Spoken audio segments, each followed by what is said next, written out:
Saturday night, and you're all locked in to Saturday Night Special. We got a great show for you tonight. Sam's going to go over all the highlights from his dodgeball trip to Italy. We've got some news, the Simmering 10, best and worst, time tunnel. We got all the greatness here that Runner Vision has to offer. So sit back, relax, pour yourself a drink, and let's get this show on the road. Warning. The following video contains material that some viewers may find harmful or could be traumatizing to some audiences and doesn't reflect the opinion of Renovision. Viewer discretion advised.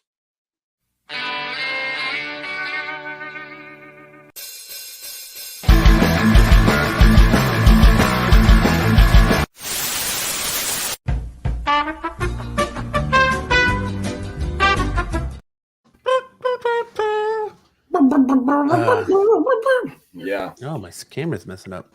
Every week we got to hit that. Every week. Yes. Welcome everyone in. As you can see right now, it's just me, Sam, and Hartman as Kyle took such a massive banger of a dump that it knocked his power out. So Yep. we were waiting for Kyle's power to be restored. He needs to move the power line away from the toilet area, right? So that when it kind of moves down, it doesn't knock that cord out of place. Well, that's what he got for being so set on setting his power lines under his house. So every time he just dookies, it knocks his power out. You know what I think it was? I think it was the new curtains he just got installed. Too much power. Way too much power. Could not handle, the grid couldn't handle it.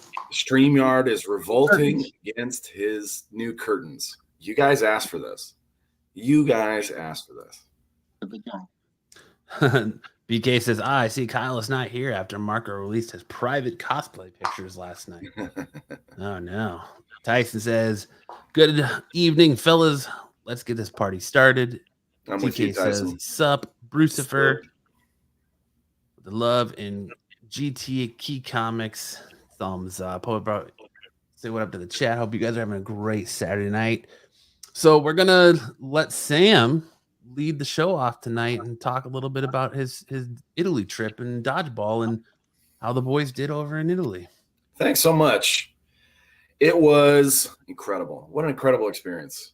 If any of you ever want to join my dodgeball league and go to Italy, you let me know. I will set it up because everyone said this is a once in a lifetime opportunity, but I was like, I hope not. I hope it's an annual opportunity. I hope we get to go back again and again.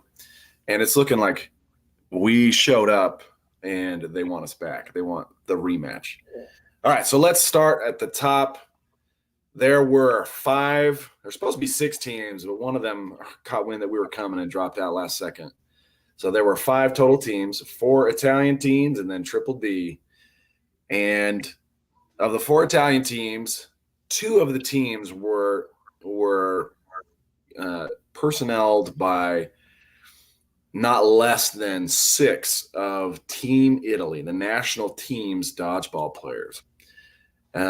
We faced guys, Matteo De Angelis, he's a national team player. Eugenio Lucchesi, a national team player. Samuele Palladini and Luigi Ramos Lucci and Brian Creaney. It was ironic is that insert very Italian name here. Very name, but ironically, Triple D is crewed by me, Sam, and my co-captain Brian, and then we've got 5 other guys who came with us. And ironically, the team that we struggled with the most was also captained by guys named Samuel and Brian. It was pretty wild. At any rate, we started the tournament with 5 rounds of round robin, and then we finished the round robin. We did 2 full rounds of round robins. We had to play 8 games against the same 4 teams before the tournament, the elimination rounds came in. And then we ended up playing a semifinal and then in the finals. And let's hit some of those highlights now, Matt.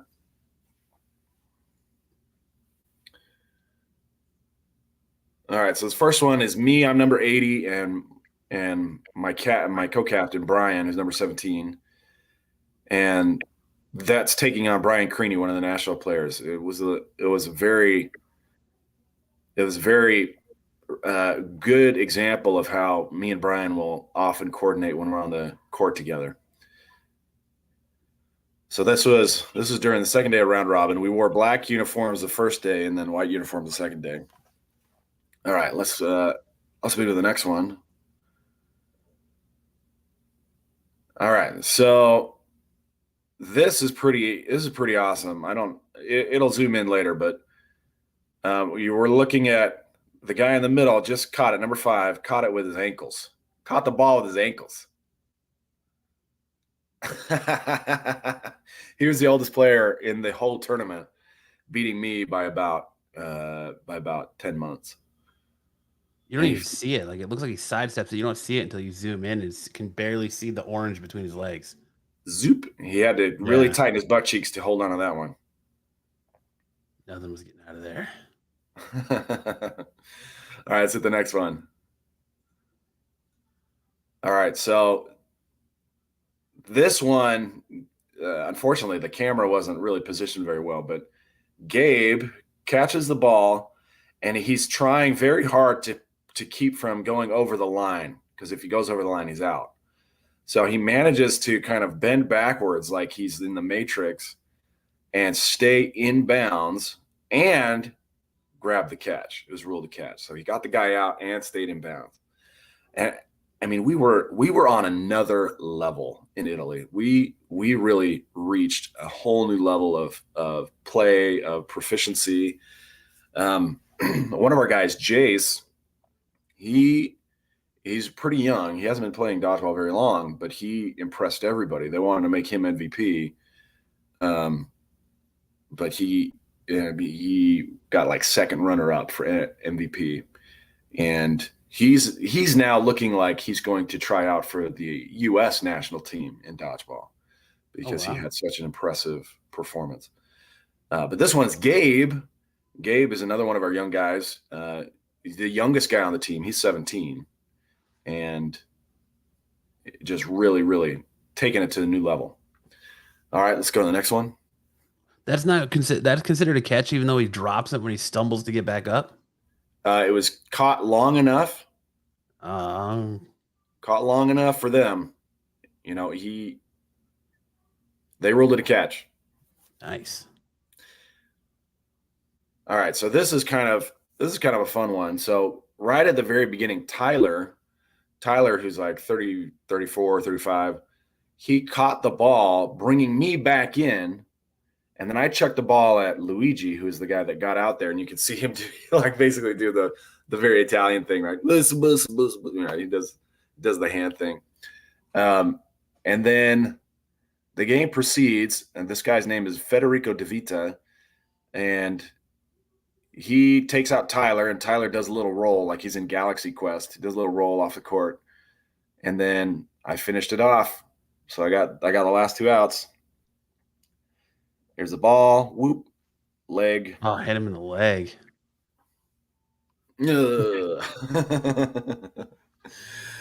and then there's DeVita gets a couple more outs. He gets Jet out. And he gets Tyler out. Tyler does a little roll, and then I get DeVita out with a very close call. Now, this is the final out. This is what ended the whole thing. So this is me and Samuele Palladini. I told him that he and I were at war, and he was like, yeah, we are at war. And he jumped over the middle line, did suicide, and got me right at the very end. And that was it. That was the final out. And I grabbed him, picked him up. He thought I was tossing him over my shoulder, but I put him back down. And then he does a little yippee, little Mario Brothers jump in the air. These guys were absolutely awesome. I want to go to the slideshow here. We were like trying to understand each other. I was the only one really who studied any Italian before this trip, and I was able to communicate with them pretty well. And this is us hanging out between games at lunch after we finished the pizza that they got. And you can go to the next one. This is me. This is Brian on the left, me and Tyler getting ready to come back in after a catch. And then go ahead.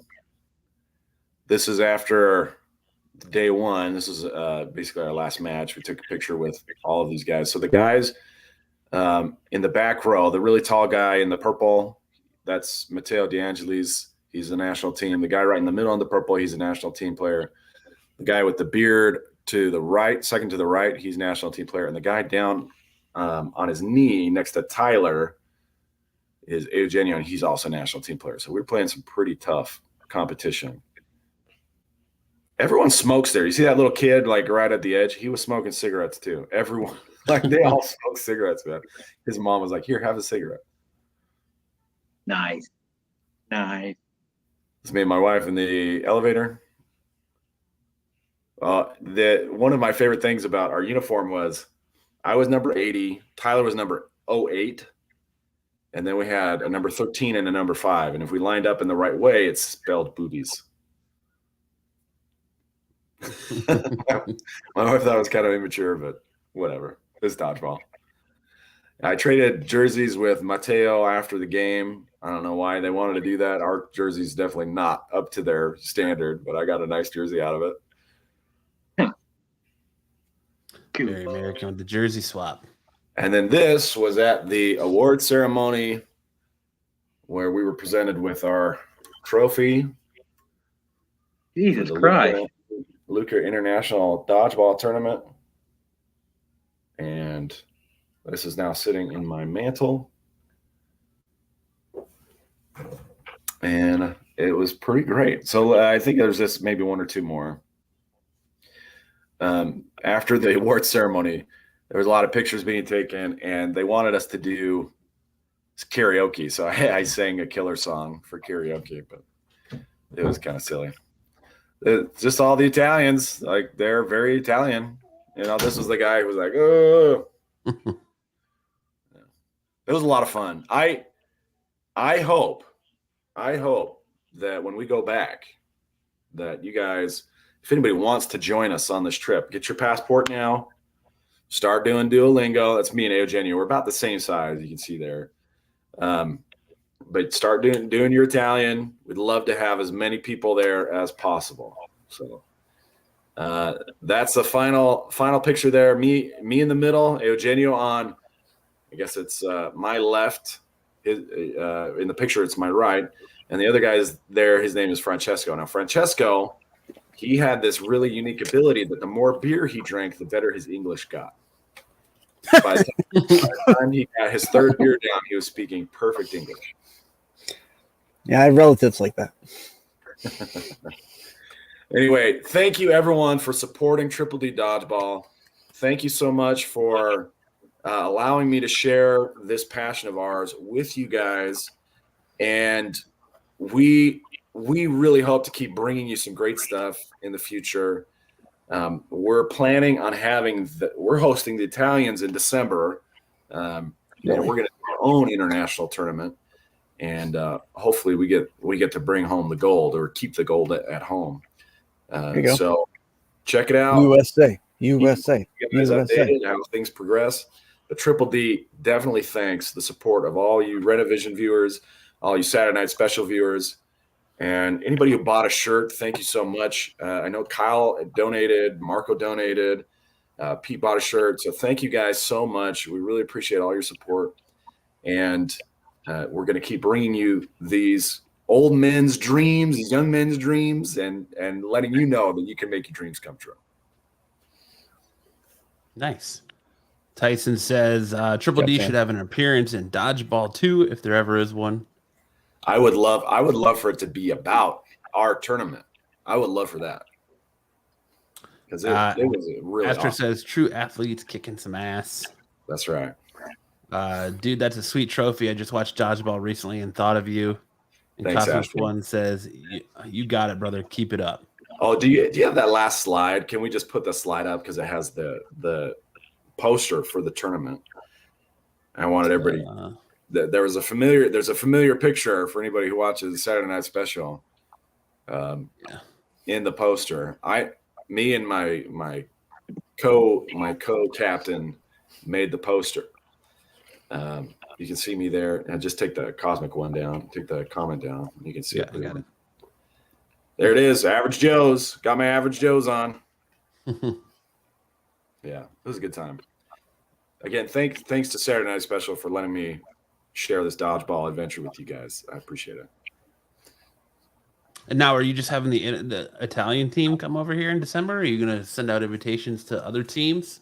I'm hoping to have 3 Arizona teams, the Italian team, one Italian team, 2 Mexican teams, and another team from Arizona from a different league. Hopefully they can make it too. Nice. But it would be 7 or 8 teams total. Nice. Going to dodgeball it all up. What's going on, Sticks? How you doing tonight, guys? Sorry I'm late. I was It's dealing with some unacceptable. stuff, so Unacceptable, Sticks. I know. I'll You're take not my. dealing with anything more important than Sam does dodgeball. Oh yeah, check out this hat. I got this in Italy too. Luca, Italy. This is my shirt, Toscana, which means Tuscany. They gave me they loaded me up with all kinds of swag. They gave me a backpack, like 4 shirts. Yeah. Nice. It was a great time. See, now you got to load them up with a bunch of stuff when they come here. You got to give them a backpack and 5 shirts. I'm going to give them all Average Joe's uniforms There you go. or And a Purple Cobras, depending on trophy. whether they're good or bad. You should give them a Skills That Kills jersey. Skills that kill. Big FUBU jacket. They did hand out some like skills awards, and our boy Tyler ended up with, they call him the boss catch because he got the most catches out of everybody. Oh, there you go. Nice. Yeah. Good stuff, Tyler. Way to go, Tyler. Did your wife get some sightseeing in? Yeah, she definitely did. The tournament was the first 2.5 days, and then after the award ceremony, the guy who ran the tournament, the guy with his pant legs rolled up in the picture there, took us on a tour of his beautiful city, Lucca, and it really rolled out the red carpet for us. We spent like 3 hours walking around this town, and they wanted us to basically see every inch and understand every inch of the town, and it was truly amazing. I'm so grateful that we got to connect with these people. You know, usually I don't like traveling very much because I just feel like I'm sitting somewhere else eating food instead of my own house. Right. But to be able to connect with the place through the people that live there makes it a whole different kind of travel. So Yeah. It was very, very cool. And hopefully if anybody is interested in participating, let me know. We'd love to have as many people as possible. They unfortunately got torpedoed by some dodgeball politics, Italian dodgeball politics. It was like a dodgeball mafia, and they scared off something like 10 different international teams. We were the only team that didn't bow to their mafioso ways. And it was wild. Like I had no idea that it was so intensely competitive that they had a mafia. Were they trying to strong arm you and they're not showing up? Sam, Yeah, I want you to lose. They were like, if you show up to this tournament, you're banned from everything that we do. And I was like, I don't know you. I don't even know you. You guys didn't invite me to anything. But they're hosting a similar tournament today, today and tomorrow, and so I don't know. I don't know why all these European teams bailed, but we showed up. We actually had to bring all the balls for the competition because they weren't even like, they got to the guys who were shipping the balls and said, hey, you can't ship to these people. And they won't even ship the balls to them. So we brought them 12 balls so they could play. It was pretty crazy, man. I had no idea. Sam, in case Sam now has a hit on him from the old country. Well, good luck catching. That's crazy that it's that intense over there that they have a mafia that is trying to stop them from having a tournament. I will tell you that the mafia tries to stop Dodgeball everything. machine gun. A Dodge father. The Dodge father. I'm gonna make him an offer he can't refuse.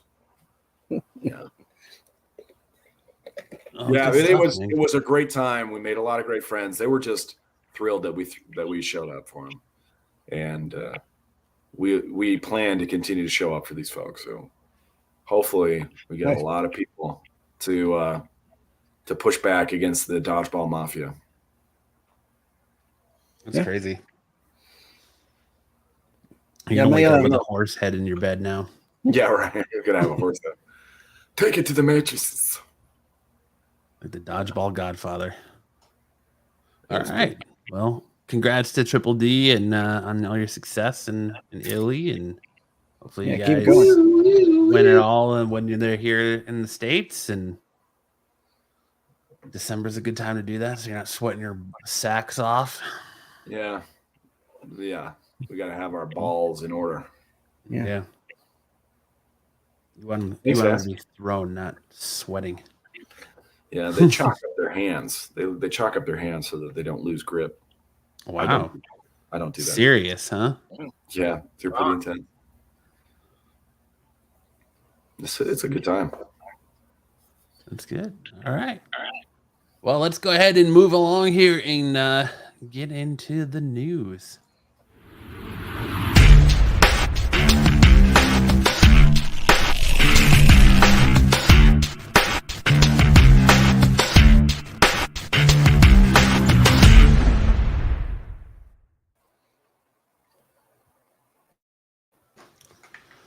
All right. First up on the docket tonight is Ghostbusters Afterlife teases a chilling sequel with a new poster. December's Ghostbusters 4 sees Afterlife star Paul Rudd, Carrie Coon, Finn Wolfhard, and McKenna Grace reprise their roles as Gary Gruberson, Callie Spangler, Trevor Spangler, and Phoebe Spangler, respectively. This time around, Mr. Gruberson and the Spangler clan will be full-fledged Ghostbusters, complete with the classic jumpsuits. They will be joined by a legacy Ghostbuster Ray Stantz and Winston Zeddemore, with Dan Aykroyd and Ernie Hudson reprising their own respective roles.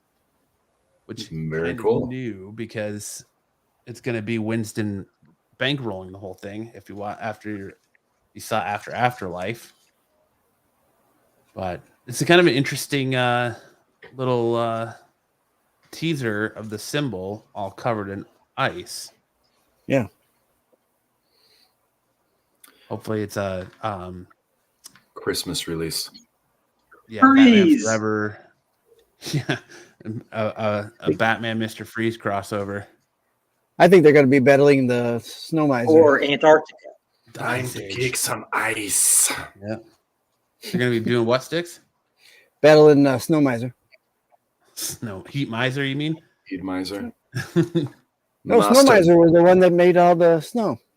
Meister Burger Meister. That's a different movie. Either way, Ghostbuster. Anybody excited for another Ghostbusters movie? I mean, I'd I like to see enjoyed the the last last one. one. If it's entertaining, yeah, I'm excited about it. I am too. I just want more ghost busting action. Yeah, bust those ghosts. There's never Busting enough- makes me feel good. There's always too much talking and not enough ghost busting for me. Yeah. I just want them busting all over the place, Busting, just busting. just busting everywhere. Yeah, maybe this is maybe this isn't ice. Maybe we're misunderstanding what this is. Yeah, maybe. Well, sperm doesn't freeze, does it? Maybe it's water, but it's frozen. What about you freezing sperm there, Hartman? Does it freeze? For future Hartman Well said. generations. Well said, Hartman. Logos covered with ectoplasm. Yeah, maybe. Mm. Joe's Doolin says, I ain't afraid of no ghosts. Yeah, Bruce froze on the right track as Arnold reprising his role as Mr. Freeze. Time to kick some ice. Chill out. Moving on, the first 5 minutes of Secret Invasion are available on theinvasionhasbegun.com. It has an access using a secret passcode of RSD3PX5N7S. Marvel Studios is letting fans in on a secret. Secret Invasion's first 5 minutes. The beginning of the Disney Plus miniseries is available for free ahead of its premiere. Per discussing films on Twitter, Marvel unveiled the first 5 minutes of Secret Invasion via the invasionhasbegun.com. One fan visit the website, they can access free footage using the code. The preview offers a more extensive look at the premise of the show, as well as Samuel L. Jackson reprising his iconic role as Nick Fury. I haven't watched this yet, but to me, like, That makes me they're worried. showing, the fact that they're showing you the first 5 minutes kind of makes me worried. Yeah, like maybe That it's not code, testing that code well. sounds familiar to me. What is that? What is that from? RSD3, PX5, and 7S. That seems like some element of an actual show or a comic that we've actually reviewed. I'm not sure. But leaking the first 5 minutes, I think, is probably a sign that people are losing interest in the Disney Plus Marvel series. Not that the series itself is going to be bad, but that they're trying to drum up new interest because they've struggled with the most recent offerings. This comes out in August. I believe so. Yes. And is it end of September, early or no? Yeah, is it August? Let's see. I can't remember when it comes out. This show hasn't really been on my radar. Like, I'm gonna watch it, but That's one of the things I was going to say. Maybe they're putting this out because they feel like it hasn't been on anyone's radar because it's been so long. no, June 21st is the first episode. So this month, okay. couple weeks. Yeah, a couple weeks. So I know it's got a huge cast, and Emilia Clarke is in it, and I just like I said, you said, Sticks, the releasing the first 5 minutes kind of just has me a little on edge about maybe it's not testing well, or like Sam was saying, is it that Marvel is catching on to people are growing tired and sour on these products, so they're trying to just kind of draw some excitement to get some sort of like word of mouth campaign about this show out there to get people more interested. But right now it's like, I don't know, man. I mean, I know it's been pushed back a couple times, so who knows? Anytime anyone's put out 5 minutes of their show, it's not always a bad sign, but it's never a good sign either, because sometimes it turns out to be, well, we're just trying to drum up business for this thing. Yeah. So, I mean, it's not always a bad thing. It just feels like they're probably looking at their numbers and realizing that they're down, and so just as like a reminder that the show is coming, they're trying to drum up some interest. But I hope it's good. I hope the 5 minutes are good. I'm not really that interested in checking it out, but I hope it's good. AOA says Samuel L. Jackson is getting paid, and I'll be there. Yeah, you got that right.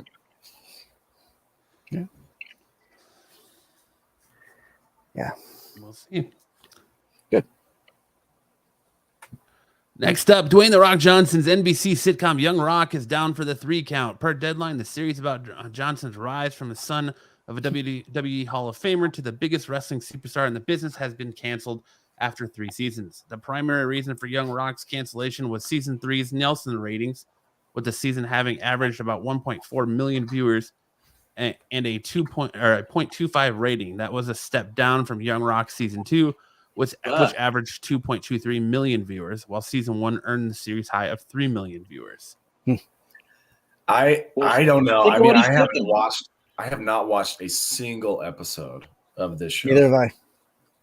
I loved Young Rock. I thought it was good. But after season 3, it's kind of already gone through his entire WWE career. So it's like, really, there's how much more do they have left to cover going forward? So maybe it's a good time to call it quits. Yeah, anyway. I kind of feel like this was a good spot to cancel the show. I mean, we still have to see his rise to be Black Adam, and and then the downfall of the show, and then the attempt to overthrow the DC and strong arm the DC universe, and then you got to see him be completely full circle meta and be the Rock acting as the Rock on a show about the Rock. Where he loses out on roles. Where he loses out on roles now. That's not that much different from wrestling, honestly. And then he voices the bitch of Superman. Was he the dog? I don't know. Okay. Well, all right. He played a dog. Oh yeah. In Super Dog. Super Pets? Big Pets. Super I mean, I Pets. think he did that before he left, right? Well, he did that before Black Adam. Yeah. Okay. I was kind of hoping he did it after. Dude, Nothing But Trouble is a weird movie, man. Oh, I love that movie. Dan Aykroyd. That's great. I just love this picture. Nothing better than the Rock from Central Intelligence when he's in the shower singing. But yeah, for me, I guess I'm the only one on the panel that's actually watched the show. It was a good time because it has definitely not sure where it was going to go since it got to the height of his WWE career. And it was already covered. Like they already covered his Stone Cold Steve Austin feuds. And so.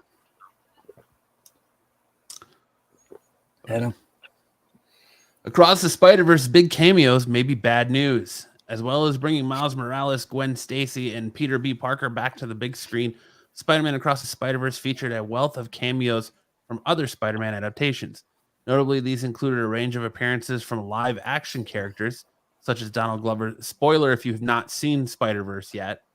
Donald Glover's Prowler from the MCU, Mr. Chen from the Venom movie, and recycled footage from Andrew Garfield and Tobey Maguire's Peter Parker. While it's exciting to see the Spider-Verse film and crossing over with other series, these live-action cameos could be bad news for bigger crossovers in the future. Ever since Spider-Man Into the Spider-Verse came out, fans wanted to see the animated multiverse focus on franchises bringing the live-action Spider-Man into the lineup of heroes. Seeing Tom Holland, Andrew Garfield, and Tobey Maguire's Spider-Man join forces with Miles Morales, Spider-Gwen, and Peter B. Parker's older Spidey would feel like a perfect utilization of the multiverse's possibilities, taking Spider-Man No Way Home Spidey crossover to the next level. But Across the Spider-Verse approach to live-action cameos might make this less likely to transpire. Which I don't understand why it would make that less. There's a lot of theory out there that it's going to lead to that the second half of Spider-Verse leads to a live action Miles, and that's where you're getting. That's why we got all the news. Yeah. Oh, look, our fearless leader's here. Hey, you made it. And electricity back. Stupid Arizona. Dude, nice curtains. You like those? Look at that. And the people spoke and you answered the call. How was the interview? Hasn't happened. I don't think he's going to show up. He bailed the whole time. Yeah, he bailed. Good for him.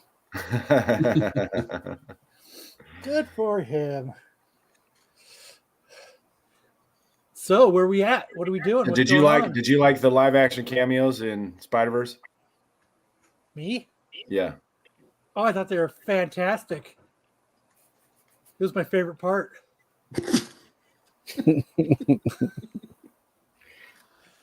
I liked them. I thought the Donald Glover one was a nice touch with him actually in the Prowler outfit. Yeah. He had Haley Joel Osment coming on. That's who they would do. You never saw. There's no Tom Holland Spider-Man in it, but I think you'll see that in the second half of the movie. But this is such a good movie, dude. There's some. It's probably the best Spider-Man movie. By far the best Spider-Man. Have you seen it yet, Sam? No, I haven't seen it. I was in Italy when it came out. Ugh. Did you see it, Sticks? Yes, I did. I went the Thursday night prior. Did you already discuss it before I came in? No, we haven't talked about it yet. Fuck yeah, I'm right in time. Why did you see it, Kyle? Tell us what I your didn't thoughts see are. it. I don't go to the movies. That's fucking. That I thought maybe you did this time. No, hell no. Wait, boycotting the theater? I haven't gone to the movies since I went and saw The Joker, and that dude kept putting his hand on my thigh Oh, gross! Come on, man. Chilling back in the recliner, and this little dude It's next Gay to me Pride Day. keeps putting his hand on my leg, and it was like. Today's the day you let them do that. So I was like, after that, I was like, you know what? I'm not going to the movies anymore. Yeah, that's probably a good choice, man. Oh Yeah, wait, quit putting on lipstick when you go then. Right? He should at least take me out to dinner before he tries to fuck me. BK says you asked for it, Kyle. You damn tease. I know I am. Just ask Brucifer. Which is, are you going to wash your hands before you finish me? I'd like to be wine and dine before I'm fucked. That buttery hand you got there.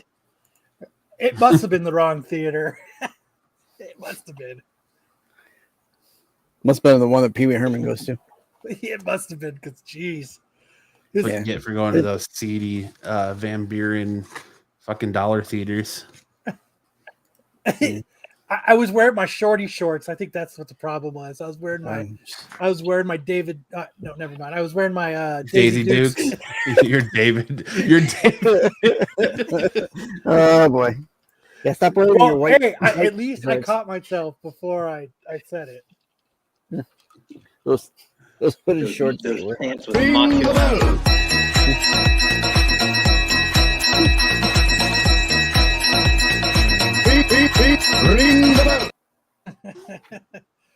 Your little booty shorts.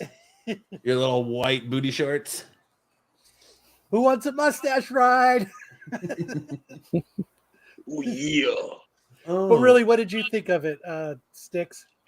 No, this movie was, I mean, right from the get-go, it was great. And then as it went, it got better and better. I thought the movie flowed perfectly, even with the live action stuff. I thought they fit in right to the story, and it wasn't like jarring when it showed up. So, Wearing David Duke shorts. Kyle's saying he wears booty shorts. Clip incoming. With my nuts hanging out. That was the problem.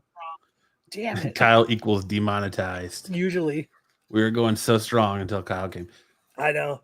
I agree. That's what Where are Ronnie we? said. Where do you say it? Right here.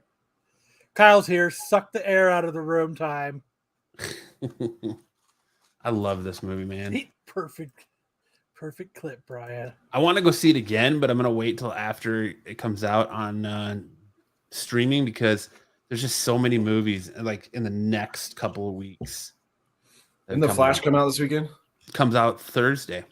Oh, next weekend. I am going to try the movies again then.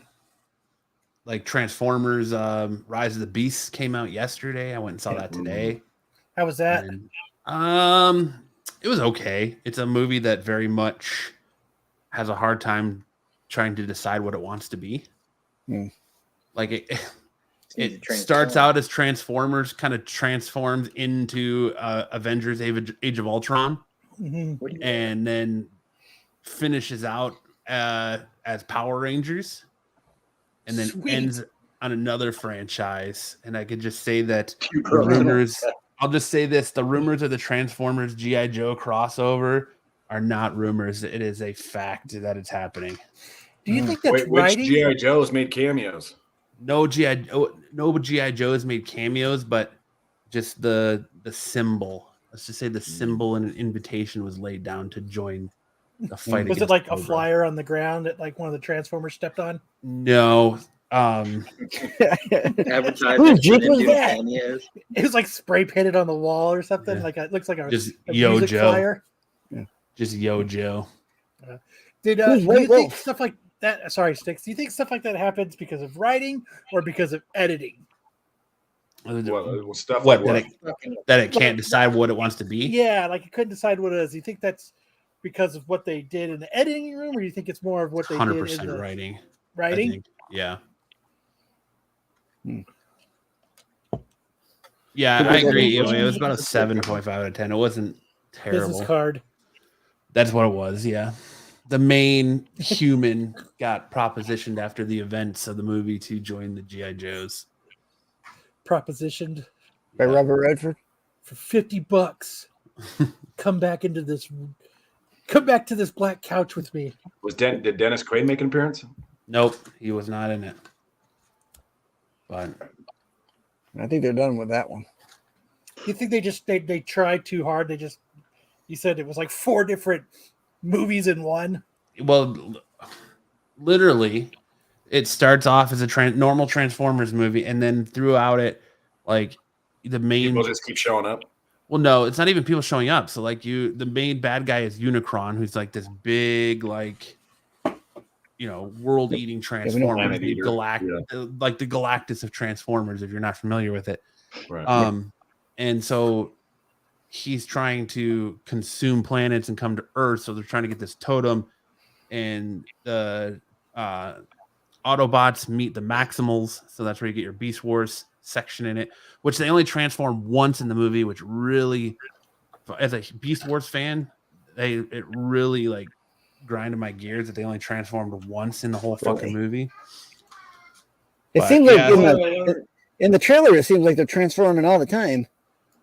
The Autobots do, but the Maximals don't. Mm. They transform once. It seems like in the trailer, there's that one big fight. I feel like I don't know. But I have to go see it. Can they not go back once they transform? Like, so it's like a plane main crash. It only henchman's happens name once. is Scorch, and there's a point where he gets kicked in the Fuck, I'm half face. transformed. Fuck. There's a point where he gets kicked in the face, and then once he gets kicked in the my face, robot dick is gone. Literally Forever. to Was it Tatum? look, His gimp outfit? Ultron from Age of Ultron. Hmm. And then someone gets a power suit, very much like the G.I. Joe movies. Did one of them play a flute? No, nobody played a flute. But one of them gets a power suit, much like the G.I. Joe movies, or as Avengers. Well, Witwicky there gets a little power suit in the 86 movie. So yeah, so it's very much like all over the spectrum and kind of My hard. booty shorts like, are my not power. sure what it wants to be, but My it wasn't a power suit. terrible movie. It's probably it's better than most of the Transformers movies were. So was it better or about the same as Bumblebee? it's about the same as Bumblebee. Okay, then if they kept to the same formula as Bumblebee, they were right on spot then. Wait, is the girl from Bumblebee in it? Ada Steinfeld? Nope, she's not in I it. don't No. think so. They do reference her, and they what's reference the Bumblebee movie because this is supposedly a direct sequel to Bumblebee. So he does reference her, and Optimus gets pissed off that you saw in the trailer. He gets pissed off that that Mirage brings a human to their little meeting, and Bumblebee says that humans have been nice to him, and Optimus acknowledges that and is like, I understand that you had one human help you out, but that doesn't mean that they're all good. So it's hard to judge where this fits in the timeline because it's like there's no continuity between the Transformers, the Shia LaBeouf stuff into this, anymore. So Yeah, no. but I didn't really give that many spoilers, but Mirage does steal the movie. Pete Davidson is fucking awesome as Mirage. That's what Oh, that who voices Mirage? Yeah, that's who voices Mirage is Pete Davidson. Okay. I fucking hate that guy.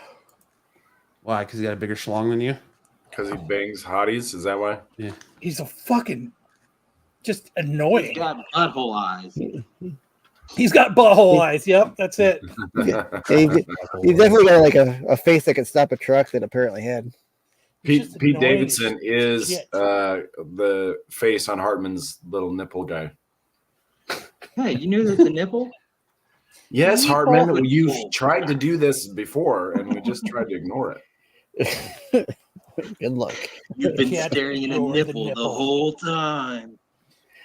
So, what did the handlers say about us not getting a fucking guest today? I haven't checked. I haven't checked. It seems I like guess I'll check right every time I do a crap load of research on a guest, it ends up going like our Well, guest. to be fair, the dude's in the UK, and it's like fucking what 1 in the morning there right now. Yeah, You're 1, almost 2. Hey, he's the one that said yes. So Like yesterday on Thresholds, we had a demonologist on. Motherfucker would not stop texting the entire show. You motherfucker. Well, he's a demonologist. He kept looking at his phone and Diablo coming out. No, you'd hear it go, "Meow, meow," and then you go, tippity tap, half-assed tippity tap. answer. Meow, meow. Yeah, his phone was going off the whole Half-assed time. I was answer. like, this is dumb. We ended it early because he was not dialed in. Fucking He's douchebag. pretty popular. Satan must have letting been him know. Satan must have been calling and telling him, what the fuck you doing? Somebody Did I was say his wrong. name wrong? Is that why he tuned out? Why? Because his Thought I name's said his Sean name right. Austin. Sean and you call Austin? him Sean Aston. Did I call him Sean Astin? Like the actor? Is that his Oh, name? That's like his in The name, Hobbit. Sean Austin. It was, dude. It was super unprofessional. How was Gandalf? Was he nice? If this was a few years ago and I had been drinking Crown and Red Bull like I am right now, I would have been like, who the fuck are you texting? Thresholds is a little bit different vibe than this show. That's I for sure. know. You're like my wife. She's dying. You know, horrible. I was at a show last night. It was a friend and newbie of mine. His band was playing. It was like, for a friend that had passed away. And I was sitting there and I was talking to this dude there, and I was like, yeah, I do a podcast on the Renovision channel, SNS. He's like, dude,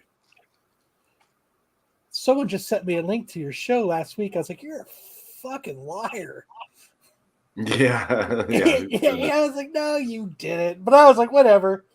And he was like, I was like, yeah, we have a lot of guests on. You want to hear a funny story? And I told him the whole Gimp Englehart story, and he was like, that's the greatest thing I've ever heard. Cringy, but it's the greatest thing I've ever heard. I was like, it very truly cringy. fucking was. And he did not come back. I don't think he will. Yeah, he's done. What that dude needs to do is update his pictures on the internet to reflect how goddamn old he is now. Yeah. This is some kind of a joke. I think you've got me mixed up with someone else. That was a correct statement, sir. Yep. Either you've got We're me not confused with who somebody you else, thought or we- this is a joke.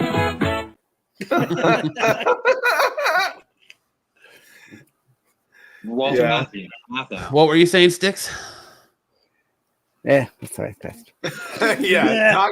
Talk over the bit. Talk over it. Yeah. It's time for you to talk. You just don't talk. Okay. I hope you do that on Get Off My Lawn too. I do. Good. No, he's dialed in on that show.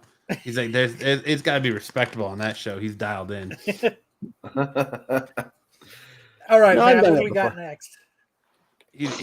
He makes sure his internet is up to snuff and on the same pace as everyone else for that show.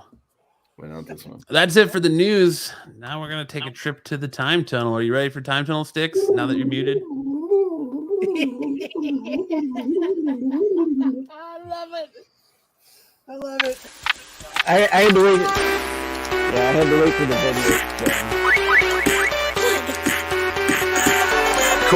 The coolest intro, but we gotta talk over it. Everybody. He's muted, so I play it, and then the minute it starts playing, he stops talking. Starts talking. I don't know. Later, Bruce Fur. I'll Bruce tell you what Fur- happens. When you play the video. Later, Bruce. It doesn't pause. It doesn't pause me. Yeah, But then when the video ends, I'll hear the video and it'll mute me. We know exactly what's happening. Okay. We know exactly why it's I happening. just wanted to give a It's 'cause play you're lagged. You're super lagged.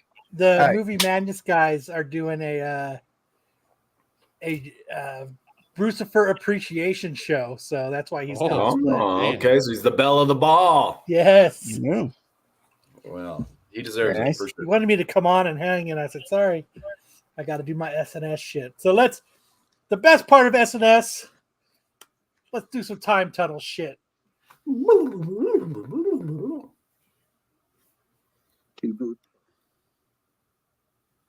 gonna say something, Sticks? Or not, or you can just stay muted and we can You can just stay muted again, Sticks. Comic Cavalcade, number 3, 1943, 80 years old.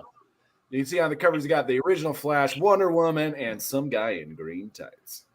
Some guy in green tights. Green tights who may or may not be a Green Lantern. Oh, there you go. All right, there I go. Oh my god, this is crazy. Yes, comics cavalcade number 3. That's Golden Age Green Lantern. Sam, just so you know. Okay, all right. Alan Scott.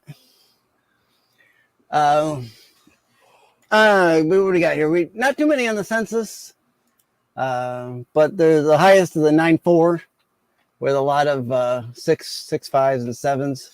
Dude, how the fuck did somebody get a comic from 1943 and keep it a 9.4 until you were able to get it graded? That has to be like a file copy or something. That's the only way it's going to stay that pristine for Yeah. that long. It has to be a file copy.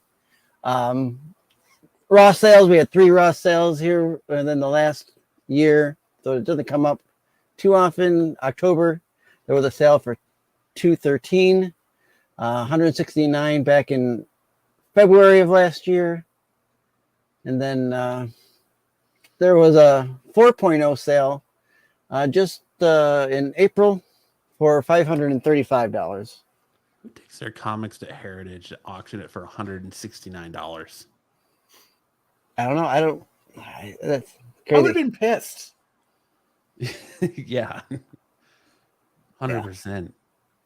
Because, like, what are the fees to have it sold at an auction like that? Like, I think do it's you even clear the fees selling the book for that much? Isn't it like 20% or something? yeah. No, I think it's like 20. Well, it depends. Yeah, It depends. Stuff like Heritage and stuff. So you bought it for that price. They tack on an additional 20% for them, and you have to pay that additional. It doesn't come out of the total. Like when Brian sold his cards, whoever bought those had to pay an additional percentage on top of it. Yeah. Didn't you watch that show on fee? Netflix? No. It's not Heritage, but what's the other one? Yeah. Sotheby's? You know No, what I'm it's the talking one about? that Brian sold his thing on. Golden. They did it. There's a show on Netflix where Golden talks about it, and they go out and they're trying to get it's like a few episodes. It's pretty cool, but they kind of explain it there. They made it so I can't use my parents' password anymore, so I don't watch Netflix anymore. Oh no!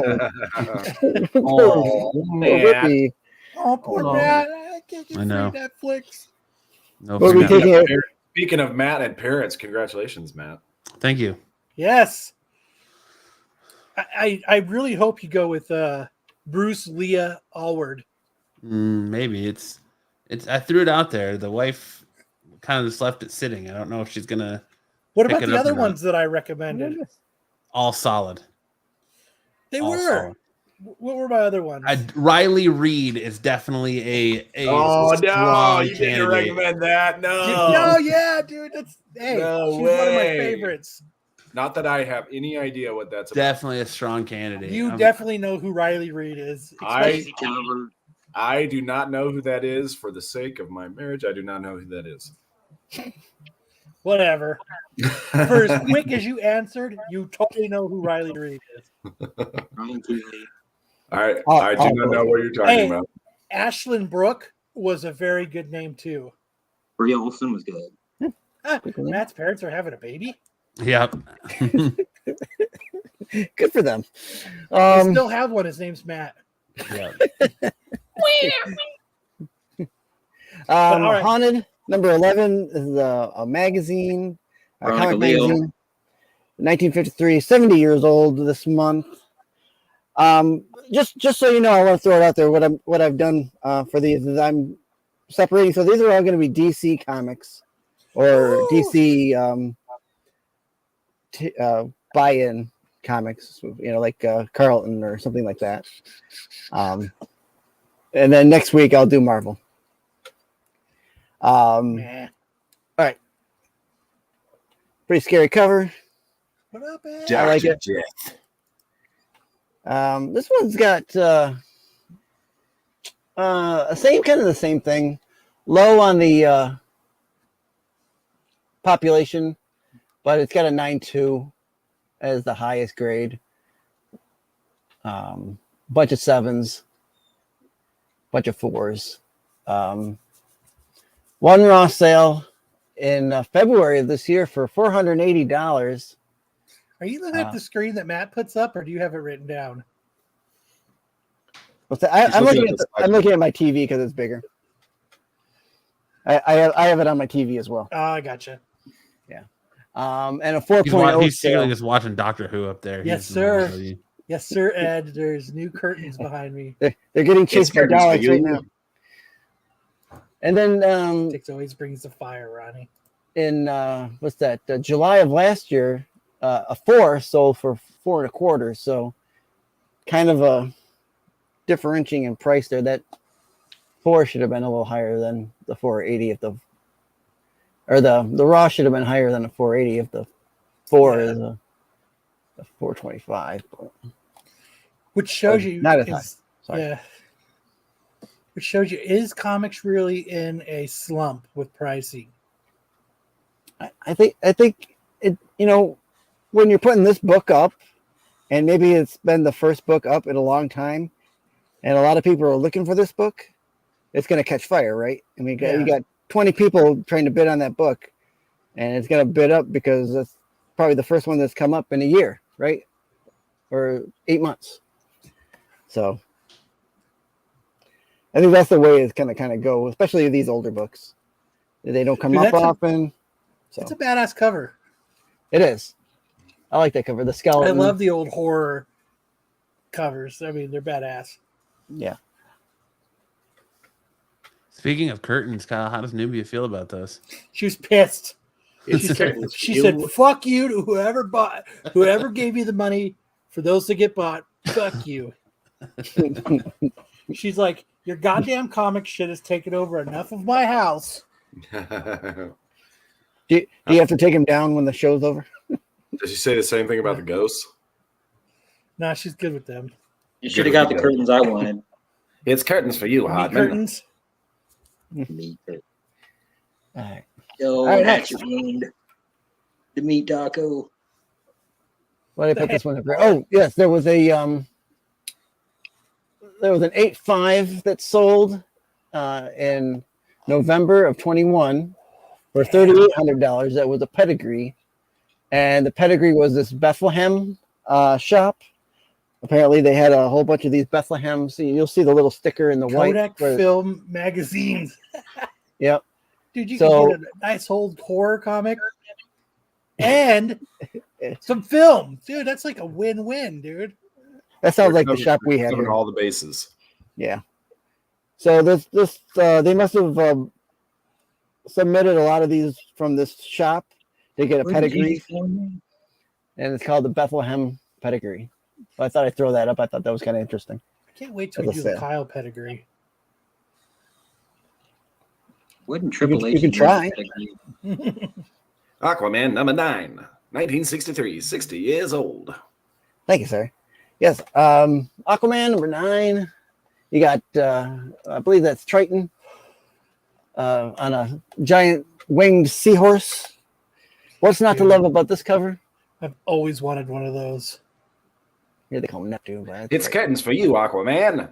The secret mission of King Neptune. I have a giant winged seahorse. Would you call that a sea Pegasus? Nah.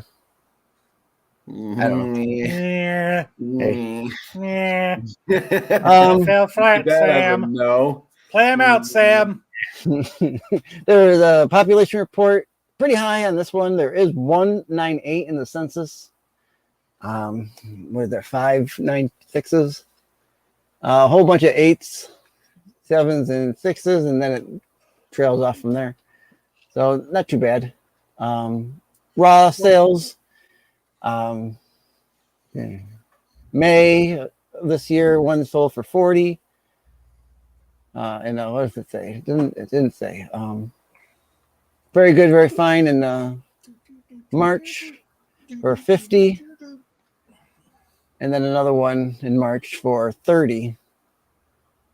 So I don't know what that says for the raw sale on that one because it's climbing. So what's that one? That was a 9.2s that sold for $321 in May of this year as well. So that's for that. I don't know if that's no. You'll see there where it says 9.8 above where it says Pop Report. I'm guessing the 9.8 had once sold for $4,274. But it is the only one in the census, so I might go to figure. So, anyone got this book? Dude, House of Secrets 108, 50 years old. No. All right. Do I even have a House of Secrets? There's no escape Oh from no, the I've House got of House of Secrets. Mystery. I don't have House of Yeah. Secrets. No. House of Secrets. I like this one. I'm a mummy cover collector. I like this one for the mummy. I think I have this one. I'm pretty sure I do. House of Secrets is a great series for horror. Horrors. Not too many on the census. There is 198. Mongers. 4 4s, 9.2, fish 4, 3 4, and a 7 and a 6. Raw sales. Raw. A low grade. Oh baby, I like it raw. Raw, as in Ra, the sun god. Raw. That's raw. As in the winged dragon of Ra. Right. Yeah. The cover was nice on this. The top one here that sold in May of this year.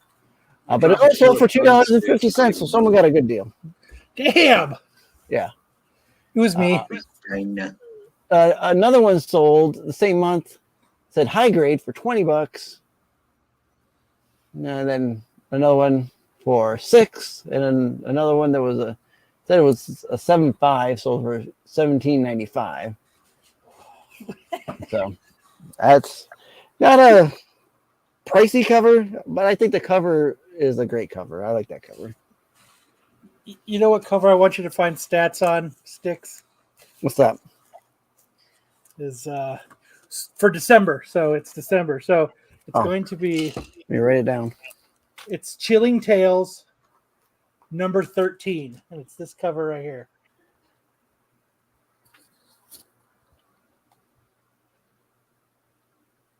I can't see what that is. Here, make me big. Nah. It's this one right here. I got you. All right, I'll put that on my list. No problem. Oh, I'm bigger. That's the one of those ones you got from your attic find, or what was it? Yeah, they were my great grandfathers. Okay. Yeah, anytime you guys want me to add some stuff in that like when it came out or whatever, just let me know. August though. Or I can do it just separately. I can do. We can do we can do a segment where the chat sends us in some books and we can talk about those books. And then for August, I want you to do this weird worlds. Chilling Tales 13 is stories of Kyle in the bathroom. Oh yes, sir. Taking just a massive dump that knocks out his power. That's what happened today. And internet. It was a twofer. Takes them all down. Were you cleaning out your colon? The neighborhood was pissed. All right, big book. So this is going to be a couple slides. Mega Man number 3, 1983, 40 years old. Yep, I got a few slides. So sit back for this one. I like the little the disclaimer there. Thank you. All right. So the population report is pretty heavy in the 9-8 region. What do we got? 21. I can't. The symbol is in the way. I think it's 21. It was 2. No, I think it was higher than that. Can you take the symbol off the corner? There you go. 200 or 2,621.98. There you go. 2189 96s, 1219 94s, 653 92s, 443 90s, 139/8, and you get the picture. I remember Brian and I, the first collection we ever bought together, there was like 3 or 4 of these in the collection, and we were like, we're score. fucking rich. Yeah. Yeah. So I would question, my question would be for the population report would be, how long after did they get these books after like a Lobo movie was talked about? You know, like how many were there before that? How many were there after that? Yeah. You know? Well, this book is on a lot of hot 10 lists right now, too. Like a lot Yeah. of top 10 lists have this. Well, that's book what I'm out saying. I before mean, the like show. a lot of people are talking about it now. We're like, And a then few years ago, nobody was talking about Lobo. And then in 3 months, we can put it on our dead specs segment. Yeah. Yeah, after once the Lobo movie comes out or whatever, whenever he appears in, we'll see how much the bottom drops on it. Jason says, Kyle, did you take out the UFO that crashed in Vegas? I did. Potato with launcher. the same deuce that took out his power. Yep. The deuce That's that rocked the ages. That's one powerful deuce. I remember Vegas Tell 'em about talking the about. Twinkie. There was a lot of people in Vegas talking about seeing a UFO. I didn't know that it actually crashed. An unidentified floating object. A floater. Yes, sir. A floater. It's a floater. All right, next slide. Oh wait, I didn't. The Raw, last Raw in May, $64.99. Another one in May, $75.96. There was one that sold in May as well for $113. It's kind of all over the place. Yeah. For sales. $76.50 again in May. All right, next slide. Thank you. Oh my gosh. Oh yeah. They are all over. Now, the this place. is going to show you how many we had here. So this is again May 28th to May 11th. This is all the sales in that month up to that point. That's what I count out at 26 sales, 28 People were sales. just trying to snag up whatever they could. Yeah, so you 90, 43, 55, 50, another 90, another 90, 50, 65. There was an extremely high grade one that said either a 9.4 or a 9.6 that sold for $119.99. Near mint 100. This is really gone all over the place. 20. There was a $20 one there. Logo. It says low grade. So I think even low grade people are gonna snatch it up unless the cover's hanging off by a thread. And then the next slide. All right. Wait for it to catch up. I can't see it yet. Some here we go. affordable prices. For 4.0 sold in July of 22 for $41. One sold in February of 22 for $41. So that, the 22, they right on par with each other. I'd like to see that 4.0 get sold now. 6.0 sold for $45 in May of 23, and March of 23, one sold for $69. Fuck. Yeah. I think those should be by now. Those should be higher, just by the way the raws are going. But maybe people are waiting for higher grades. Next slide. Here we go. These are the 7 or 8. No, they're the 8s. These are the sales for 8.5 books. Again, about 28 sales. G6, you could tell the people that weren't patient versus the people that were a little more patient. Right. Some of these are heritage sales. There's the one heritage sale that was an 8.5 that sold for $159, and an 8 that sold for $151. I don't want to say heritage gets a better rap than eBay, but I think, I don't know.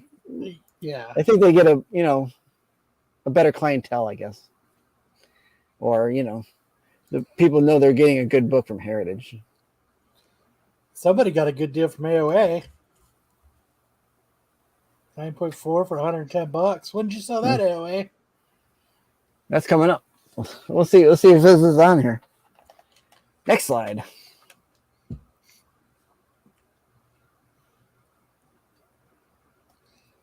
Nine point twos. What do you say? The This is 9.2. Okay, 9.4? 9.2. So this is the 9.2 that have sold since March or April of this year.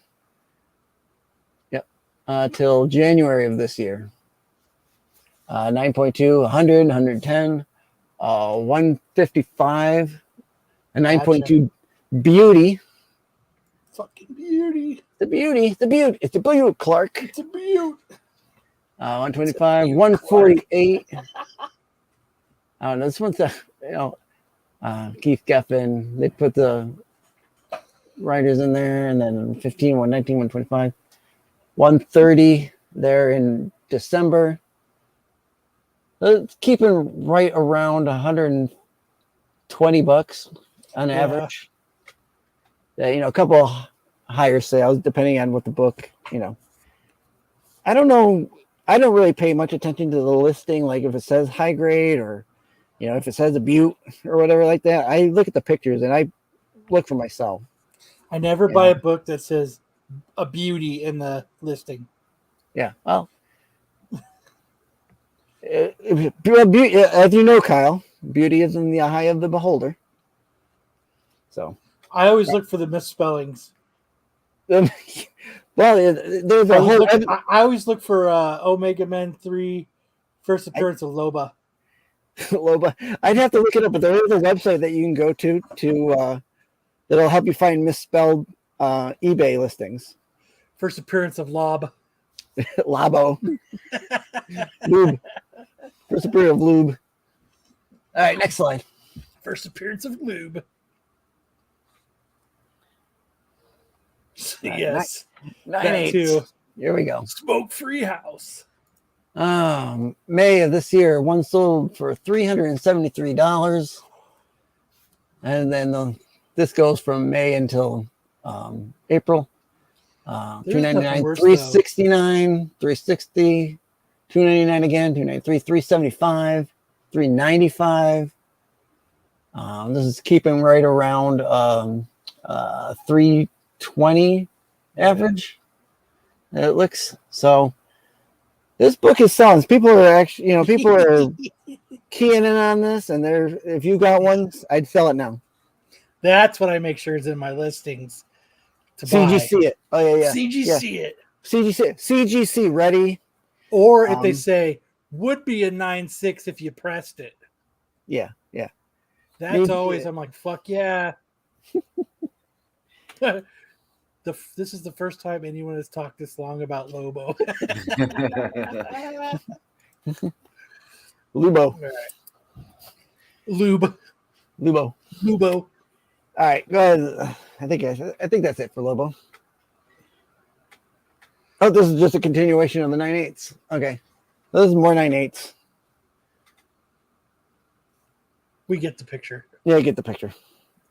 Static number 1, 93. Dude, 30 I remember years ago.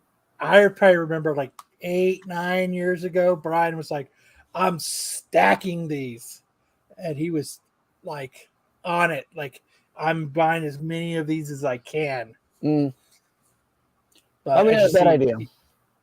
Yeah, probably not a bad idea. Population report 9.8, 655, 403 9.6s, 228 9.4s, 117 in the 9.2s, 112 9.0s, 132 8s, so on and so forth. Raw listings. $40 there in May, another 30 in May, another $29.97, basically $30. 41 May. Then there was one there, $5.50. Collector's edition bagged, static near mint, but it only sold for $5.50. So I don't know what happened with that listing. Why he didn't get the $30 to $40 kick New like everyone seller else. had it buried in the listings. Yeah. I'll say 93 DC. Well, I see why it missed out. It says it was, it's a DC comic, but it's a milestone, right? It's a different, is it Maybe because he wrote APPR. APPR. Oh, appearance. Oh, for appearance. Like what? APP. Okay. It had APP on it. So, All right, next. Eat me an apper. I hate when it gets PP on it. Yeah, no, that's That's the what she worst. said. These are more raw sales, and then at the bottom, an 8.0 sold for $36.99 in April of this year, and in February of this year, a 9.2 sold for $70 With poster. with poster. Very, very good to have in your listing because I know, as a kid, you might take that poster out and put it on your wall. That's what I did. I wouldn't fault you if you did, Kyle. I wouldn't fault you if you did. It was your book. You could do with it what you want. Yes, that is a correct statement, sir. 9.8 sales. Jesus. Those had to have been like fluff sales. I don't know. And you got these two that the two that I've got arrow. That's the platinum edition. Oh, gotcha. I see it now. That's the platinum edition. So it sold for $810 at a 9.8, and one sold for $775. What's that? The same month. So, and the listings are different because they're written out different. I mean, they could have changed it, I suppose, but usually if you're just relisting it, you just use the same listing verbiage. So that's where that's going. And the 9.8s are averaging, let's see here, 189, 70, 50, 57, about 140 on the average. We moved on to Static Shock now there, Joe.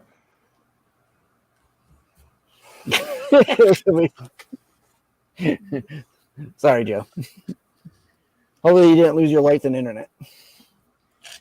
All right, next. Right. All right, Batman Adventures, the second series, #1, 20 years old this month. Not as iconic as the first series, but still a good series because it does it for the animated series. Kind of a sparse population report: 23 9.8s, 8 9.6s, and then 5 9.4s, 2 9.2s, and 2 9.0s. But that's where it ends. There was nothing less than that. Raw sales, one that sold in May for $2, one that sold in April for $14.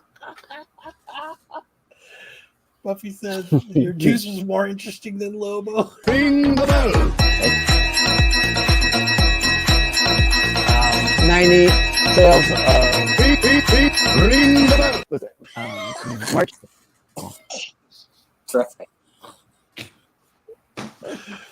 Oh, you're amazing, Sticks. Yes. All right, continue, sir. I'm here all night. 98 that sold in March for $135, and then the free comic book edition sold for $32. I don't know if they were different, but it was in there. So,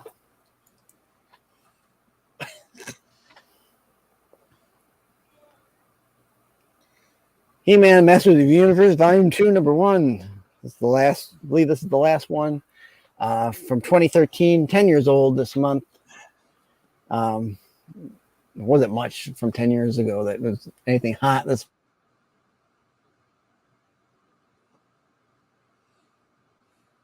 You're muted, Sticks.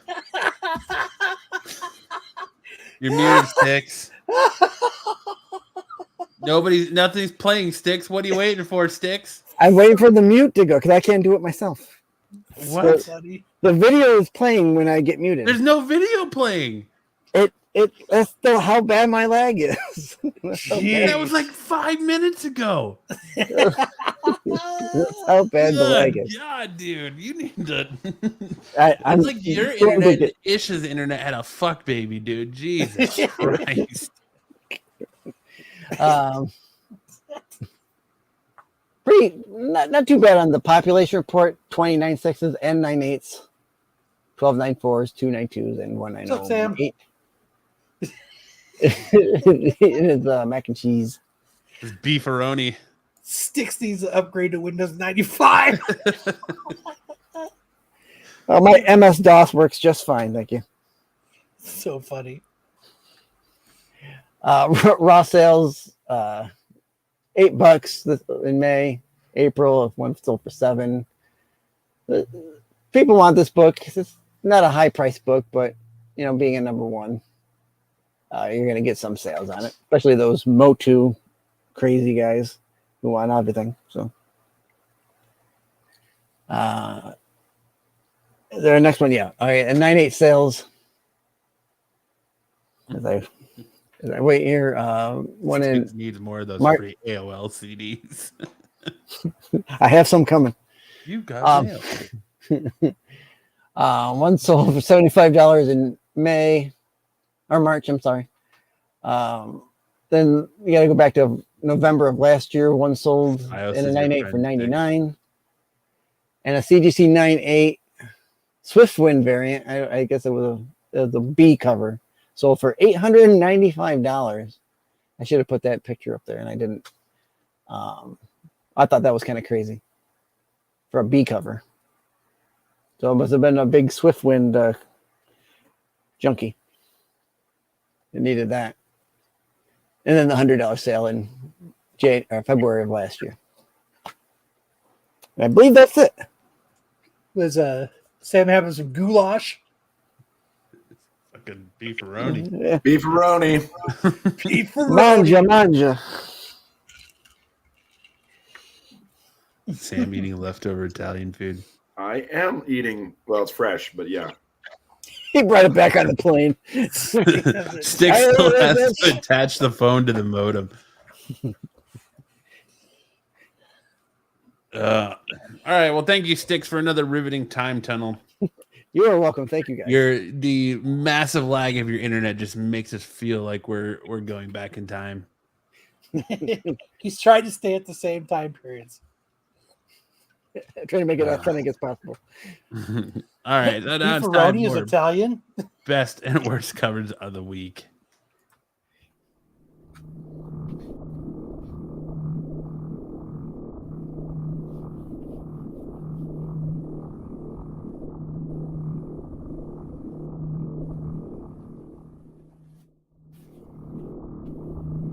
Jesus Christ. Longest intro ever. Who made this fucking intro? This long ass fucking intro. Jesus. I thought we were Experience the Sega CD. Get a crap. Jesus Christ. Sega. All right. Kicking us off this week, we have our old buddy Rob Liefeld and the Captain America Cold War Omega 1. Rob Liefeld homage cover. I do not know why he likes to draw huge calves. Calves? Dude, check out Look at Homeboy's freaking chest Shang-Chi. down here. Right?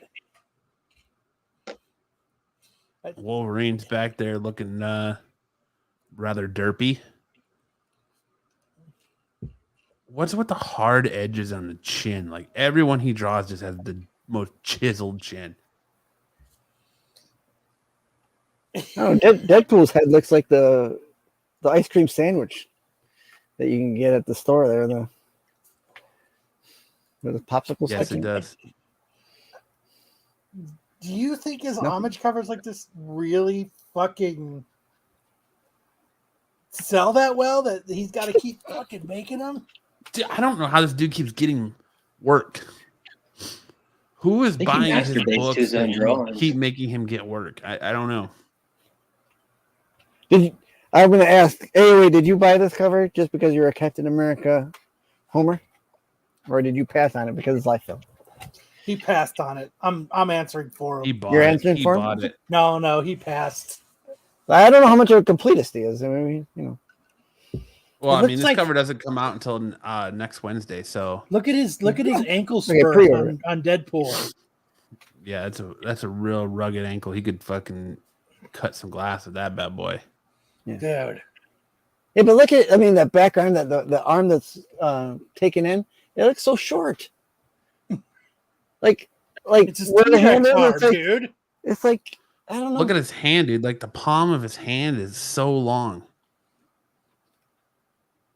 So weird. Right there. And all his creation. It's I just don't get it. And then he stole my time tunnel in the background there. Yep. Sue him. I'm gonna assume. Some of that Rob Liefeld money. Well, all you Rob Liefeld homers, hang tight because we got another one here. Wolverine 34, Rob Liefeld homage cover.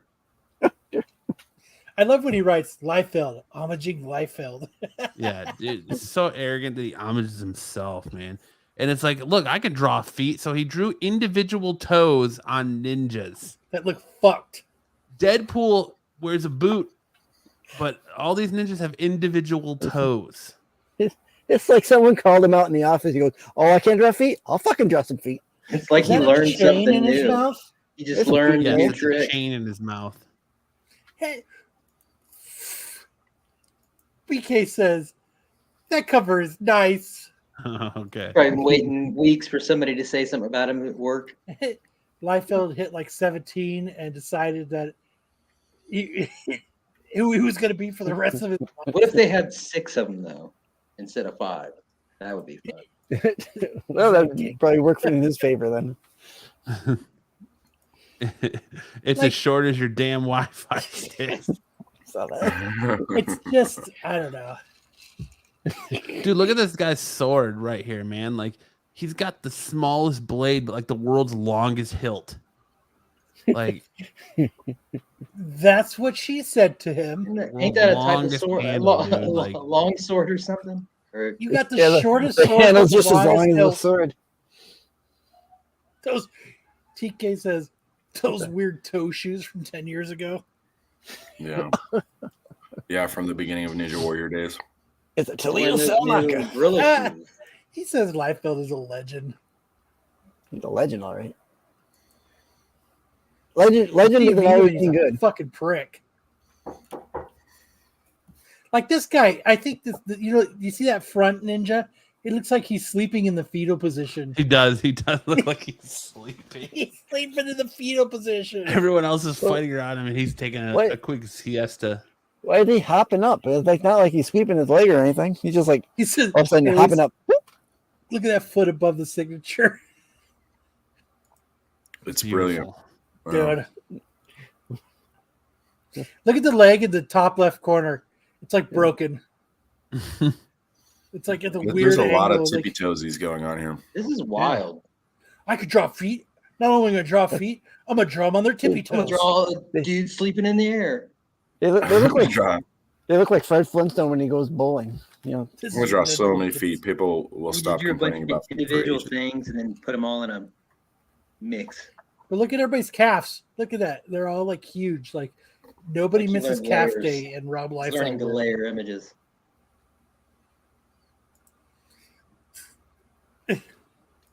Up next, we have the Amazing Spider-Man 27A cover. That looks like Liefeld, right? Yeah.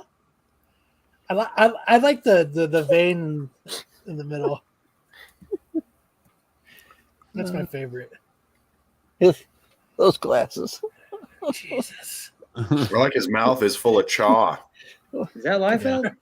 It's got a bunch of chaw in that Not- tongue, that man. is not a Liefeld, no. Those remind me of the glasses No, that Janine I mean, wears in his- the Ghostbusters Him, cartoon. like in the picture. Ghostbusters, what do you want? I think Janine. it's upside down. Then up next, we got Star Wars Darth Vader 35. The fam cover. This cover is not good. It reminds me of Rob Lowe in It's no Parks and good. Rec, where he says, "Stop pooping." Like this cover has so much potential, and I can understand what the artist is trying to do, but just his contrast of colors is bad. Like My the body is a smoke microchip. is It terrible. makes him look like he's this got whole- T-Rex arms. Yeah, this whole part of his body just looks like it's fused together. It looks like he's like he farted and his skirt's blowing up. It's just explode. it's just It's- not good. It's a picture of Darth Vader coming out of the Canadian smoke. And he's got Yeah. he's got like a skirt on, another skirt on with Rob Liefeld feet, Yes. He does have a lot of Liefeld feet. which goes against my 2 weeks ago where I said anybody who draws Darth Vader, it's a muse and it's badass. I have now been proven wrong.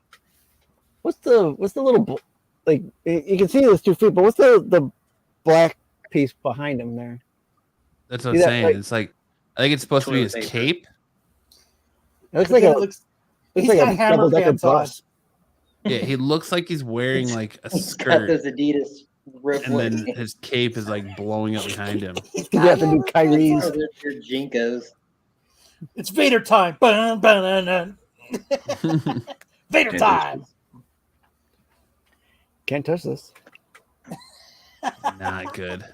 Force choke you. Boom, boom, boom. And we have Sons of Origins of Marvel Comics, Marvel Tales #1, Peach Momoko cover. She did not want to do this cover and had to. Holy cow! Yeah, this cover is probably some of the worst Peach Momoko I've ever seen. The worst. I think Like, I she think thinks cry Yes. on Thor's face. this has to be Paramomoko. This can't be Peach. Doctor Strange looks like he's got a shit-eating grin on his face. Right? Like he pooed and knocked the power out.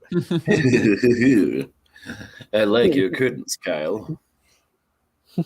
And then I just it sent looks my like crap into the negative zone. Thor It looks looks more like like Daredevil's gonna Valhalla than he does stab Thor. himself in the neck. Yes. Because he's blind. Instead of Can't doing see it where the he's stabbing. samurai way, he's just going to do it in the neck. Tony said, that Vader cover wasn't that bad. Yes, it was. I don't have my glasses on. There's The definitely contrast, issues with man. that. Like they could have used better. This whole part of his body looks like it's fused together. There's no depth in this photo at all. Like this, it could have been so badass trying to get him with the smoke, but even the smoke looks bad. And he's floating yeah, right there. Yeah. Kate billowing in the wind of a Canadian forest smoke. fart. The Canadian fire. But yeah, like this has got to be like I the don't know. Infragable Krunk. This is Valhalla. Yeah. These aren't really Thor It's and not the Hulk. heroes. the Incredible Bulk. Yeah, the Incredible Bulk. The infragable Kronk. Yeah. Like Iron Man, like when he's in that suit, you shouldn't be able to see his eyes. It should just be like black slots. Like here, you can see his pupils. Yeah. It's the new Apple glasses. And apparently, when you have the Iron Man suit on, you just have massive sausage fingers. He got stung by a bee. Dude, what happened to my finger? Sorry, man. You're in the old fucking thing. It's sausage finger. Sorry about your luck. Thor has bird vision with those eyes. I'm gonna hit you with my Jimmy Deans. But now we get into the best covers of the week. We have the Black Panther #1, the RZA cover. This is a badass cover. Dude, that is badass. That's how you do contrast right there. Raza. Like, such a badass cover. Yeah, he does good work. So I'm not gonna. Yeah. Yeah. It's like simple, but at the same time, it's like not. Yeah, you're right. The contrast is just, it's just badass. Next up, we got the Groot #1, 25 copy Peach Momoko Virgin second printing. See, Now and then that's she a does good stuff. peach. Yeah, she does stuff like this, and then it's like everything about that is great. Like I truly love that cover. Like I saw it, I was You like, shit me. Isn't this the same as the Ewok cover? I mean, I like it that if you broke that Groot one is- cover she did down into one section, it might be about like that.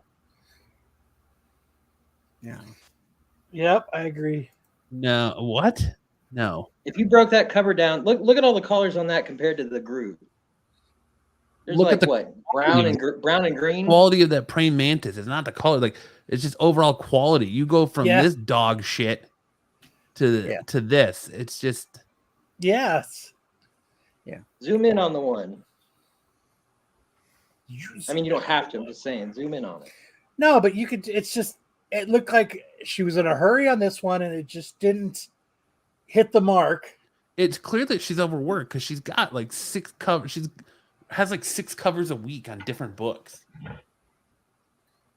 But like that one, you could tell. Like I don't know if she had like she was into it or like it was just. But like she nailed it on this one. Mojo wants to know, Yo Cardi. So I had a lot of stuff come up. I didn't get to do it when I wanted to do it, but you officially have something at PSA. Oh, nice. Thanks, man. Appreciate that. Oh, Listen yeah. to the pure enthusiasm in his voice. Right. No, I do. Like, look at that. Oh, look at that. Slab. Braided slab. I like how you put your hair to the side so it goes over your face. Oh, I'm combing my hair. I like combing my hair. And put that on your bingo card, I like people. combing my hair. But like, look at the quality of that praying mantis, man. I know. Good Like stuff. she did well on that one. I'm gonna have to find that one. Like I really am. Then we have the Haunt You to the End #1, the Sozo cover. Dude, that one, I just it's Thanks, creepy. Mojo. I am grateful. Believe me. If it was a real VHS, I'd get it graded. It just the contrast is better. But no, I just think that's a creepy cover, and I love it. And I love that they just went with a VHS type style. Yeah, where it's Ends off with that cover. Like grainy, what Stick said. you know. Yeah. Mm. So Yeah, I like that one. The grain. If you like creepy covers, that's one to get. yeah, I think so. Almost got like the Voldemort nose going on. It's pretty cool. Mm-hmm. Yeah, I like it. It's Remind me different. like of Nice. the Abe Sapien and I'm gonna have to pick that up too. Yeah, I like it. It's got the Then we have pause. something epic #2, the Back to the Back- Future homage cover. Did you see that they've got the G.I. Joe cover and everything? This story is actually pretty cool if you're not reading it. The art in this book is fucking phenomenal. What, like last time they did a Terminator cover? They did a Terminator. They did Eminem, the Eminem show homage And cover. then they did an Amazing Fantasy 15. Mm-hmm. So this time they've got the Back to the Future and then the G.I. Joe stock card stock cover. It's sweet that he's got Back to the Future and he's reading an Action Comics #1. Yeah. When I saw that, I was like, oh, fuck yeah. Oh, with his fuck yeah. ET BMX bike. Yeah. Dude, I always wanted one of those, but I was way too poor. You got Holly Hobby, didn't you? Dude, I got the Huffy, man, and it sucked. I love Huffy as a kid. All right. Next up, we got Sandman Universe, Nightmare Country, The Glass House 3. Ooh, what's on here? I just love it. Like it's another The creepy Riki cover. Murakami cover. Yeah, it's just another creepy cover. And I like how it's like on like it was drawn on the boards that you would, you know what I mean, that you send in after the artist would sketch it. But just another one, you know, there's teeth and a fucking tongue for the eye, dude. I love that. That's a badass cover, man. It's fucking upside down. Little pig nose. Puts the lotion on the skin. I'd fuck me. Then next, we got the Amazing Oh, Spider-Man 27, the 25 copy Lee Gabbert cover. Beautiful ASM cover with Dude, black. I cat was on like it. on the fence with this cover. What makes you on the fence with it? Part of it is, how did he shoot his web around his leg? And how is Felicia just flying through the air? She ran and jumped. Yeah. And just Maybe he I just don't know. fucked up. It just And got it around his leg. there was just like some of it. I don't know. I do like that she's like he's not even looking at her vagina. He's like, nope, not gonna look. I'm just gonna keep my head forward. He's like, been there, done that already. Not doing that again. Maybe. Not doing that again. Mary Jane has some weird children now, so maybe I'm gonna hit that up again. All right, maybe she's the last girl at the bar. Next up, we have Wolverine 34. That's a badass cover. Another cool skull cover. Yeah, absolutely. I like Beast is just like posing. He's like, "What's up?" Spider-Man is super flexible, Kyle. He come around, shot at the web. Like, I don't know. And now we have a big news in anime with the Sam again. Burning Sam through shit. again. Burn through it. Watch your ears.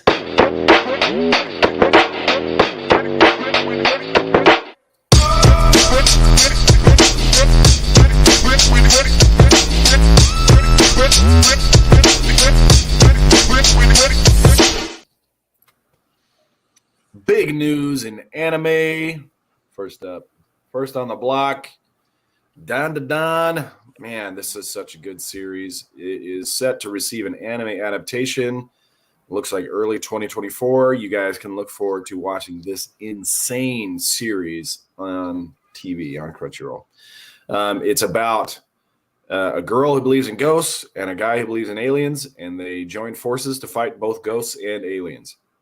And it's phenomenal. It is insane. It is action-packed. There's never a dull moment. And the chicks are pretty hot. So Hot shit cell. check out Don to Don right now in its manga format, wherever you consume manga. I suggest Viz or Shonen Jump apps. You can also check out the Manga Plus app. I got your back. But this is a fantastic series, and I'm looking forward to it. Next up, One Piece as spin-off, Ace's Story. This is a couple of light novels that came out last year, 2022, and they hired another manga artist, the guy who wrote or who did the art for Dr. Stone. His name is Boichi. He's Korean, but he works in the Japanese manga industry, and they hired him to do the art for the One Piece Ace's Story manga that's coming out in 2024. His art is spectacular, and he really makes these characters kind of pop in ways that maybe you're not used to in the One Piece style. I did also want to mention that if anybody is a One Piece fan and you haven't heard, the author, artist of One Piece, Eiichiro Oda, is going in for eye surgery, and he is going to be taking a month off. That bastard. Do you have cataracts? He does have cataracts. Exactly. Did you see that? Did you like that One Piece art I sent you? Yeah. Yeah. That's covering like a whole wall in downtown Phoenix. So it was One Piece and Demon Slayer that I saw in the. Yep. Yeah. Very cool. Next up, Kyle and I really enjoyed the Bleach 1,000-Year Blood War arc, and the second set of episodes is dropping in July. Sweet. So look forward to that on Hulu. If you enjoyed the first set of episodes, you can catch these coming up early July. Greatest anime. Next is one of the weirdest manga series ever called Medaka Box.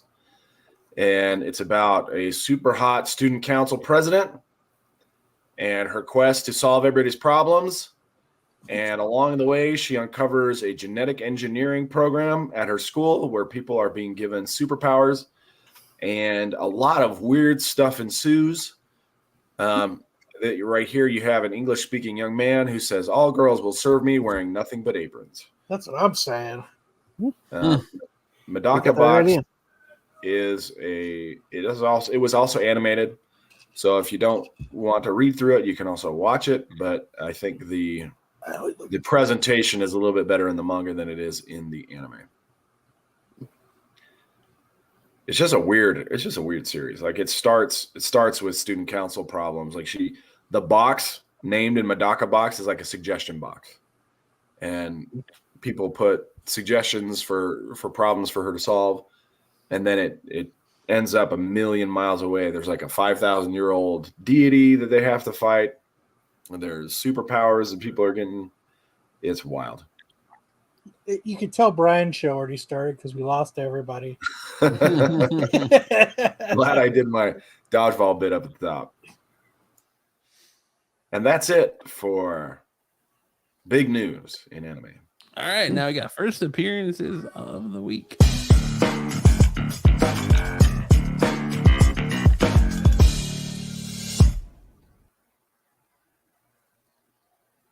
Kicking us off, we have Star Wars 35, first appearance of Dr. Kata, an expert in kyber crystals that power lightsabers. Wow. So make sure you hit up Dark Side tomorrow night right here on the Renovision channel, where I'm sure the boys will fill you in a little bit more on that book and what's going on with that. And I'm sure Marco will tell you how this character is a joke and nothing of importance. Next up, we have the first appearance of Sean Carey, later becomes a Silver Mist.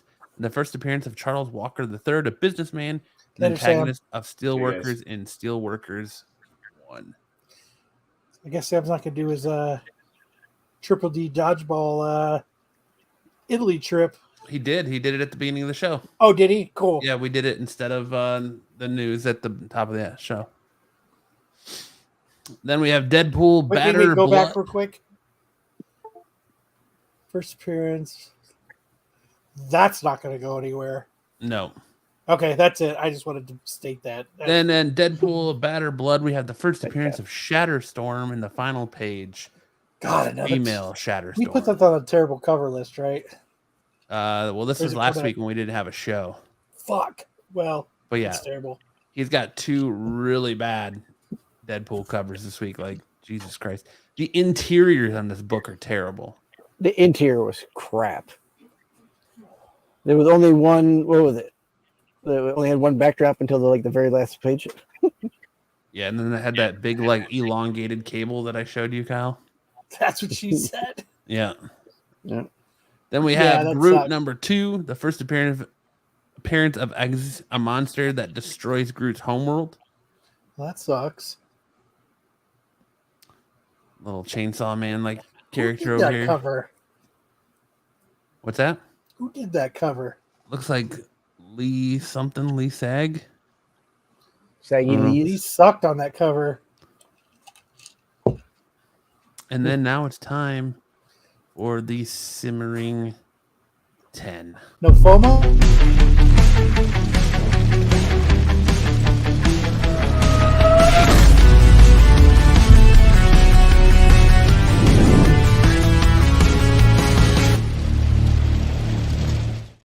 Nope, no FOMO this week. I wanted fucking Lopez to do it, but he's a slacker. Lopez is a slacker. In the Simmering 10 this week, you can definitely feel the effects of Across the Spider-Verse, because most of the books that are moving this week are all spider-based books. Like right here, we start off with Amazing Spider-Man 78, the first appearance of the Prowler, Hobie Brown. Hobie Brown is the hero Spider-Punk in an alternate reality. Transactions from this week that sold for higher than previous 12 months average. We had a 9.0 sell for 700. That's up 1%. An 8.0 sold for 365, up 2%. A 7.5 sold for 500. From 300 up 57%, a 6.5 sold for 188. There's 475% increase in copies sold this week versus previous weeks. The last recorded sale I could find was $163 raw on April 22nd. but there's been 116 total recorded sales, and the best value was a 9.8 back in 2021 for $2,250. Sticking with this, Peter Parker, the Spectacular Spider-Man, 98. This is the first appearance of the Spot, the true first appearance of the Spot. His cover appearance is actually the next issue. The 7-day trend on this is it's up 112%. But Top this is weekly because he's sales. on the cover, right? What's that? This is because he's on the cover, right? No, he's not on the cover on this one. So it's not the true first appearance. That's why All he right. says the Well, next one. yeah, okay. Gotcha. Now you're stepping in what I'm dropping. Yeah, I gotcha. Top weekly sales topped out at 350. Weekly units sold was 200. Was 28. We had a $25 sale on June 9th. We've had 749 total recorded sales, and the highest known was a 9.8 on June 14th for 775. Of last year. Number 8, we have Spider-Punk #1, the first solo title Spider-Punk limited series, the first appearance of Riot Heart, the first cameo appearance of Taskmaster. I don't know what's going on with these Spider-Punk books. The #1's like every variant cover is just going crazy right now. He was kind of the unsung star of Across the Spider-Verse. So last recorded sale was for $9 on June 8th. That's still not a bank wallet breaker, but it's up 53.84%. 142 total recorded sales. Highest value was on November 30th of 2022 for $52 for a 9.8. I like how you put the dollar signs for S's. Yeah, well, that's how it is in the book. But have they shown his face in the comic yet, like they did in the movie? I've bailed on Spider-Punk after like issue 2. Okay. So I don't know if they have or not. Maybe the chat. Why not good writing, or just not very interesting, or what? Wasn't good writing. The art was kind of shitty. It just wasn't very interesting. I don't know. This character is, in my opinion, one that the movie's definitely made better than what's being written. So next up we have Darth Vader, Black, White, and Red, issue 1. The Kara Andrews second print, 1 in 25. This was everywhere this week. Last recorded sale of $96. Non-graded was on the 8th of June. It's up 3.1%. 5 total recorded sales upon me making this, and the highest value was on June 7th for $150. I'm gonna wait for that to be to plummet before I think about getting it. Yeah, it probably will, but it's a badass cover, man. Yeah. Next up, we got, of course, Ultimate Fallout 4 and coming in at number 6, the first appearance of Miles Morales, and what some people consider the first appearance of the Maker. 7-day total trends up 105%. Jesus fucking Top Christ. weekly sales is 2,354. Weekly units sold 40 this week. Last recorded sale at the time of this was a $340 for CGC 8.0, which is someone got a steal on that. Was on June 8th. Total units was 7,498 recorded sales. Highest value was a 9.8 CGC on April 8th of 2022, sold for $4,499. That's a scratch right there. How's the second print doing, I wonder? I was just going to ask that because I just bought one. They're still up there too. I sold mine to Brian for like pennies on the dollar a long time ago. Like I said, it's a lot of spider books on the move this week. Number 5, the first appearance of Spider-Punk, Hobie Brown, an Amazing Spider-Man, number 10. The Dan Slott run, Superior Spider-Man on the cover. 7-day trends up 175%. Total sale or top weekly sales was $223. Those fucking fingers, man. 27 units sold. Last recorded sale was $60 non-graded on the 8th, June 8th. 909 total recorded sales. Highest known value 9.8, sold on June 19th, 2021 for $450. BK says Spider-Punk's face has been shown. There you go. All right. Number 4, we got the Rocketeers Special Issue 1, Adam Hughes Virgin 1 in 10 variant. I like that. That's pretty. 7-day trends, it's up 177%. Top weekly sales was $30. Weekly units sold 28. A last recorded sale was for $40 for a Raw on the 6th of June. 35 total recorded sales, and the highest known value was a Raw on April 26th, 2023 for $60. Not bad. $40. I pay $40 for that. Considering I might it's a rate 1 in and 10, see so about that's 30. 1 in 10, so that's way above ratio. Yeah. I mean, but it's a dope cover though. It is. I like how Adam Hughes is like, fuck it, I'm not drawing Rocketeer's feet. I'm done drawing this. Covered in clouds. Pull a Liefeld. Yep, I'm just gonna cover it up. He can do it. I'll do it too. Coming in at number Hey 3. Liefeld, what should I do? To just cover him with clouds, dude. Coming in at number 3, we have the first solo title featuring Spider-Man 2099 in Spider-Man 2099 Look at number that 1. fucking cod piece, dude, and those fucking thighs, dude. Holy shit. 7-day trends up 120%. Top weekly sales at $175. Sold 114 units this week. Last recorded sale was for $16 for a Raw on the 8th of June, up 8.97%. A total of 5,389 total recorded sales. Highest known value on this book was a CGC 9.9 on March 14th, 2021, sold for $3,550. Dude, I'm pretty much sure that I sold like 5 of those in my fodder boxes a couple years ago. Like, Sure. just take these motherfuckers. Yeah. Take my collector's item classics. It's fodder. Number 2 this week, we have the Amazing Spider-Man 252, the first appearance of the Black Spider-Man costume in continuity. Transactions for this week that sold higher than the previous 12-month average. 9.8 sold for 1,750, up 13%. A 9.6 sold for 500, up 11%. A 9.4 sold for 519. The average was 303. It's up 71%. 9.2 sold for 250. That's up 7%. 9.0 sold for 225, up 4%. A newsstand 9.8 sold for 2,300 versus the average of 2,135. That's up 8%. Last recorded sale was 339 for a Raw near mint copy on June 8th, 2023. As you can see, all these books are going crazy right after Spider-Verse came out. That's up 120.95%. I need to sell mine then. 3,810 total recorded sales. Highest known value was on 9.8 with a May press. 22nd, 2022. 9.9 sold for $24,000. Shit, Damn. I got a beautiful copy of this. Yeah, I got a couple too. And this isn't necessarily all Spider-Verse for this one. This is also has a lot to do with the Spider-Man game and the fact that Spider-Man 2 is showing off the black suit. I still love that the dude's face is melting. It's like my favorite part of this book.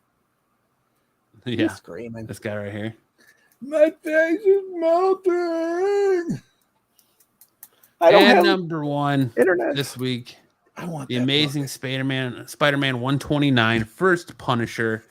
Last recorded sale was a Raw on June 8th, 2023 for 4,100. Current trend, that's up 187.76%. We've had 3,425 total recorded sales. The highest known value was a CGC 98 on June 17th, 2022 for $43,200. Holy shit. But this book is blowing up again. This is like one of those books that goes and comes down a little bit and then goes higher and comes down a little bit. But this is one of those Spider-Man books I think that you can invest in that's never truly going to bottom out. I remember I took this book and I drove around Phoenix to cool spots. And I took a selfie with it at all these cool spots around Phoenix. I drove around for like 3 hours. But if you can get your hands on even a low grade of this book, it's You have one, probably don't you, Matt? I do. You must be rich. Nah, I only spent $1,100 on mine. I have a 3. Only like it's nothing. You have 3? I have a 3. A 3. What Oh. is a raw that's graded about a 3? I think mine's a 4.0. I need a presser so that I could press mine. So Mine could definitely use a press. If anybody knows a good presser and cleaner, let me know. I bought mine in around 05 and paid $25 for it. Damn, you got a steal then. Yeah, even for then it was a steal. Yeah, mine's a 4.0. CGC 4.0. PK says, alert, someone please do a wellness check on Comic Man Andy after what that bastard did to Punisher. Gonna have to see that now. All right. Yeah, I don't know what that's about. No FOMO? No FOMO this week. There was no FOMO this week. No. Now it's time for movie wars. You know what the dead FOMO was this week, according What's to the that? dude on Instagram? It's the Clayton Crane Ultimate Fallout 4. That's the dead FOMO of the week. That's the never should have been FOMO. Right. I wonder if those prices are down. I just didn't get a chance to do FOMO, so I skipped it. Busy guy. Very busy guy. He's busy because he's fucking busy. Busy, that's right. Absolutely. Movie wars. Play it.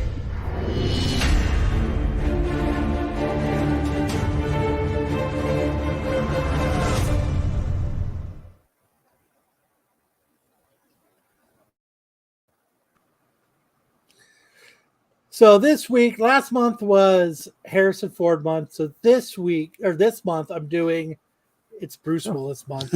I love that picture. I know, it's awesome. You're muted, Sticks. So all this month, I'm going to be doing Bruce Willis movies. So to start this month off, I'm going to be doing The Last Boy Scout versus 12 Monkeys. Ooh. I can't wait for Hudson Hawk to be on this list. I almost did it this week, but I didn't want to. That's an S tier movie, sir. That movie's trash. So is The Last Boy Scout. That fucking movie is awesome. It's a lot better than 12 Monkeys. I can't 12 believe you Monkeys didn't is put good. Armageddon on here yet. I'm going to. Don't worry, I'm going to. That movie's fucking S tier for life. But there's so many good things about The Last Boy Scout. Where he dances a jig. What'd you do? Slip, fall, and fucking land on his dick? That movie's great. Yeah, I think The Last Boy Scout over 12 Monkeys. But 12 Monkeys is good too. That's a great flick as well. So, just like Joe said, 12 Monkeys is a classic. So I thought I'd make this first one kind of hard. To me, this is a hard one to pick from. I think The Last Boy Scout just edges over 12 Monkeys, but I think to me it's a tough decision. What do you think? I don't remember liking 12 Monkeys, but I'll have to watch it again just to give it the once over. I think it's a good. Yeah, it's right there. When it comes to time travel and what they're doing in that movie, it's kind of convoluted. So you got to really pay attention. I just think The Last Boy Scout is great. That is a correct statement, sir. Tyson, you are correct.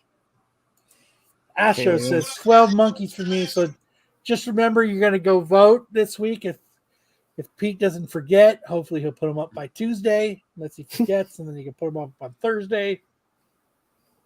I try to get him to put them up on Mondays, so this is going to be Bruce Willis month. I didn't put up Die Hard first because that motherfucking movie's going to win all month long, so I didn't want to do it. It'll be up, though. Hudson Hawk will be up, too. So will be The Fifth Element. We'll get it done. Oh, Fifth Element's great. Yeah, like Kyle said, head on over to the Renovision channel, click that community tab, and make sure to vote in Movie Wars. And while you're there, vote in Cartoon Wars. Cartoon Wars, when we were last with you, we had Pinky the Brain versus Tiny Toon Adventures. Opinionated Brain won 59% to 41%. It was a lot closer than I thought it was going to be. 58 votes. So for this month, we're doing something a little bit different for Cartoon Wars. We're going to do cartoon theme songs. So which had the better cartoon theme song? So we're going to start off with Doug versus Bobby. You know what you should do? You should bring them up and you should play each of them for us. Ooh, I don't want to get a copyright strike. Who cares? Let Pete fucking deal with it. Bring that shit up. All right. Dude, who the fuck is going to copyright a strike for Bobby's World? Give me a fucking break. I'm sure, what's his name? Waiting for you to just play it. Just fucking Howie Mandel. See, like Tyson agrees, you need to play the songs. Because Because like offhand, I don't remember the theme to Bobby's World. all right. I got you. Patty Mayonnaise is a slut. A slut. I think it was just instrumental, wasn't it? I don't think there was See, words. Exactly. It fucking exactly sticks. We don't remember. Look at All this right, nice so fucking curtains I have. Holy shit. Here's the Doug theme song. You're not sharing your screen, bro. Oh shit. Shit. I thought it shared. God damn it. Fuck that shit over. I thought you were using my Wi-Fi for a second. I remember that now. So there's Doug. Let's see Bobby's World. And here is Bobby's World. I hate the way they did this. Buffy says, I'm too old to see either. Here's Bobby's World.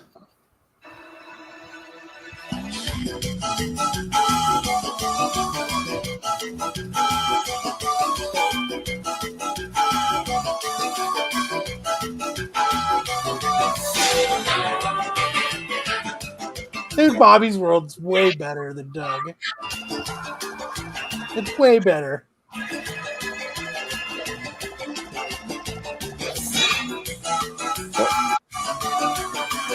There you go. Bobby's World versus Doug. So let's see. Are we voting on just the music or the whole intro?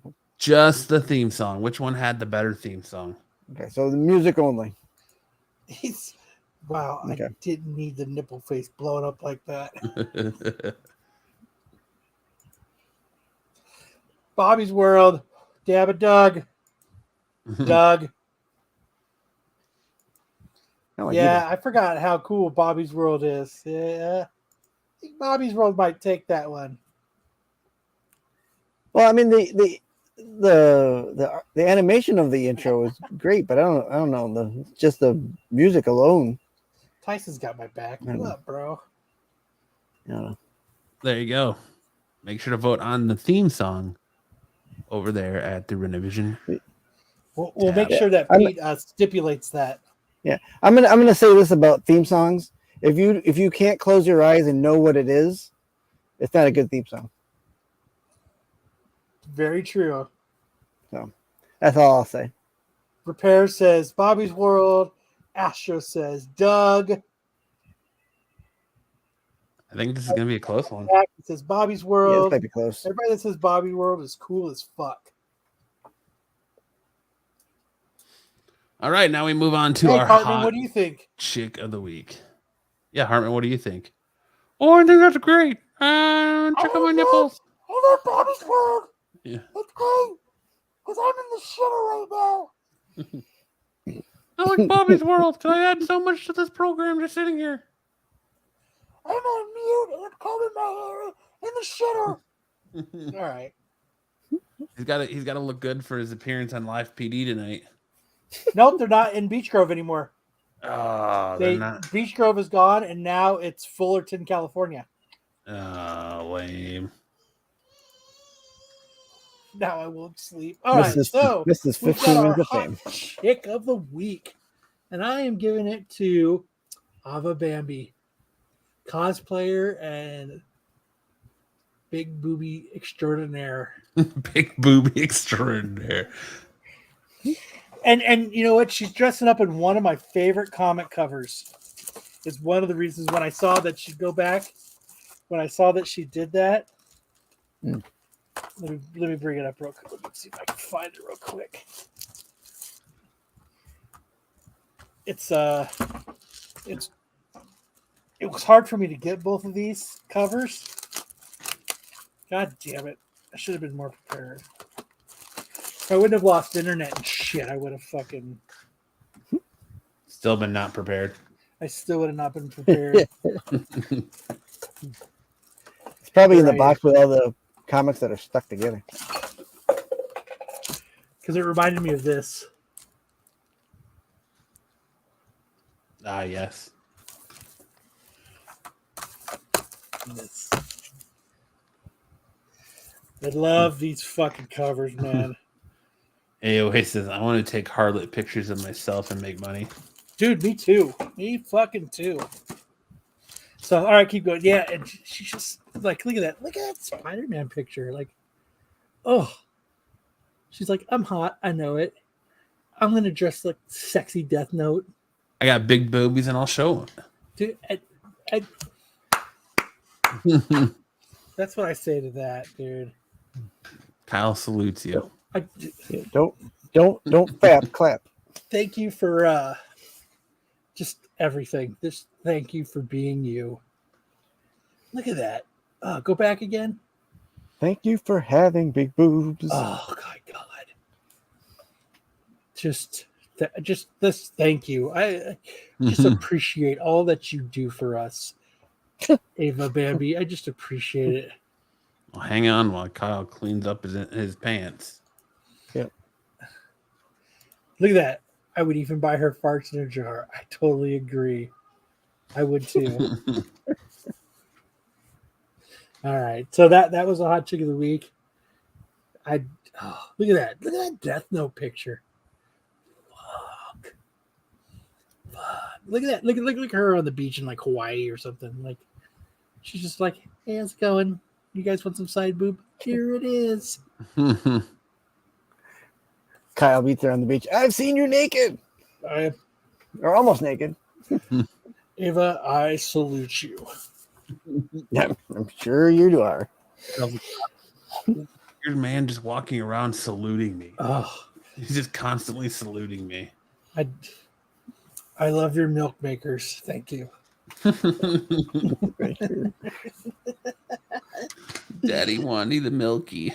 But that's it.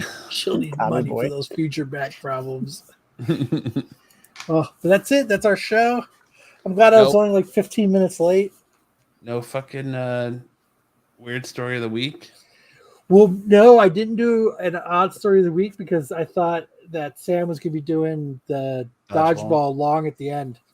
Yeah, well, since we didn't have a guest, I just had him do dodgeball at the beginning since he had a lot to Since say. we only had 4 news stories. Mm-hmm. So the effort everybody put into the news stories. Absolutely. I applaud you. I salute you as well. Thank you.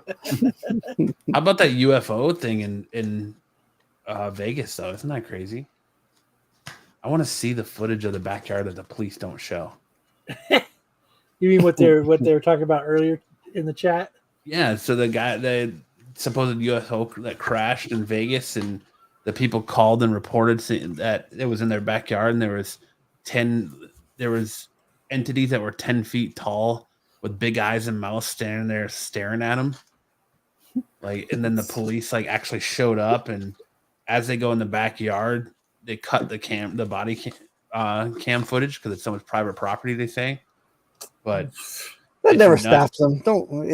Right. And you can hear there's Ring never doorbell stop them. cameras from people that show like you can hear the like explosion when it hits the ground and stuff. And wild. Why wouldn't you pull out your camera automatically and start filming instead of calling the cops? Let's see what this one says.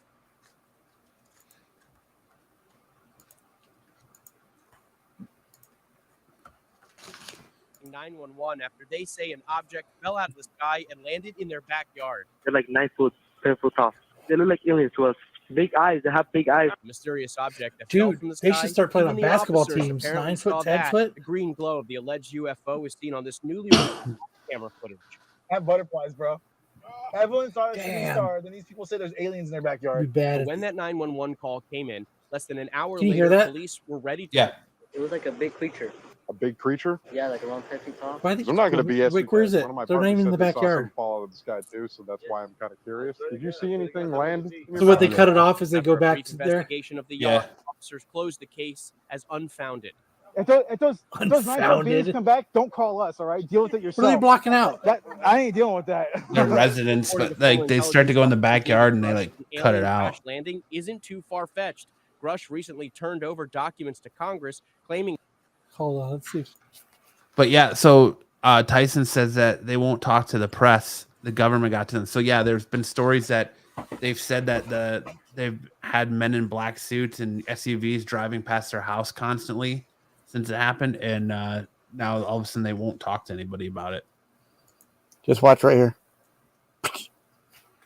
Yep. Same Agent footage. J and K are.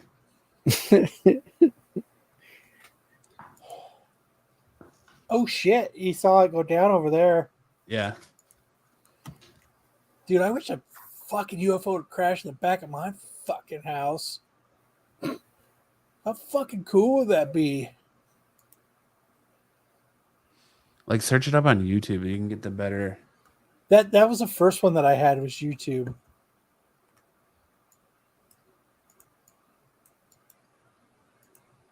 Eight-foot tall creature in backyard. It's a 80-foot gorilla. It's just drunken Shaq who wandered away from the strip and into somebody's backyard. Here we Is go. this Pismo Beach? I was just looking for my shakaroni pizza. Shakaroni pizza. I was looking for my Papa Let's John's see. to get a shakaroni. Can I get that shaped in a bat again, please? I think they're all about the same, aren't they? I don't know. You're not sharing your Hey, screen. this Let me might shoot sound for like a really dumb question, but did you guys see anything fall out of the sky? Yeah. Yes, I Tyson. got a call, and one of my partners actually said that they 1,000,000%. saw it too. I would So, be live on YouTube You happen so to see fucking any, fast. like I'm not BSing you. If you see any, I'd be no, doing like, if you selfies see with the any, 10-foot like, aliens. little, well, not little in this case. I should take a look. They're claiming 8 to 9 foot tall. Your fine neighbors over here. So if you guys saw some fall from the sky, they checked their backyard and Dude, what the fuck? not human with like the eyes were glowing and they did not. It was not a human being. So yeah. Allegedly having a close encounter in the We already watched officer's this apparent one. case as unfounded. If those 9 foot beings come back, don't call us. All right, deal with it yourself. He That- said I deal ain't with dealing it with that. yourself.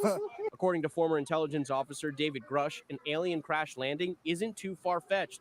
Grush recently turned over documents to Congress claiming the U.S. government has a vast collection of vehicles that have non-human And the government origin. just came out with a Oversight thing that said Committee they in have Congress a is in the process of UFO scheduling a hearing on those detection claims. equipment. Hey, What? this might sound like a real. Here, Kyle, I just posted one in the private chat for you. God damn you.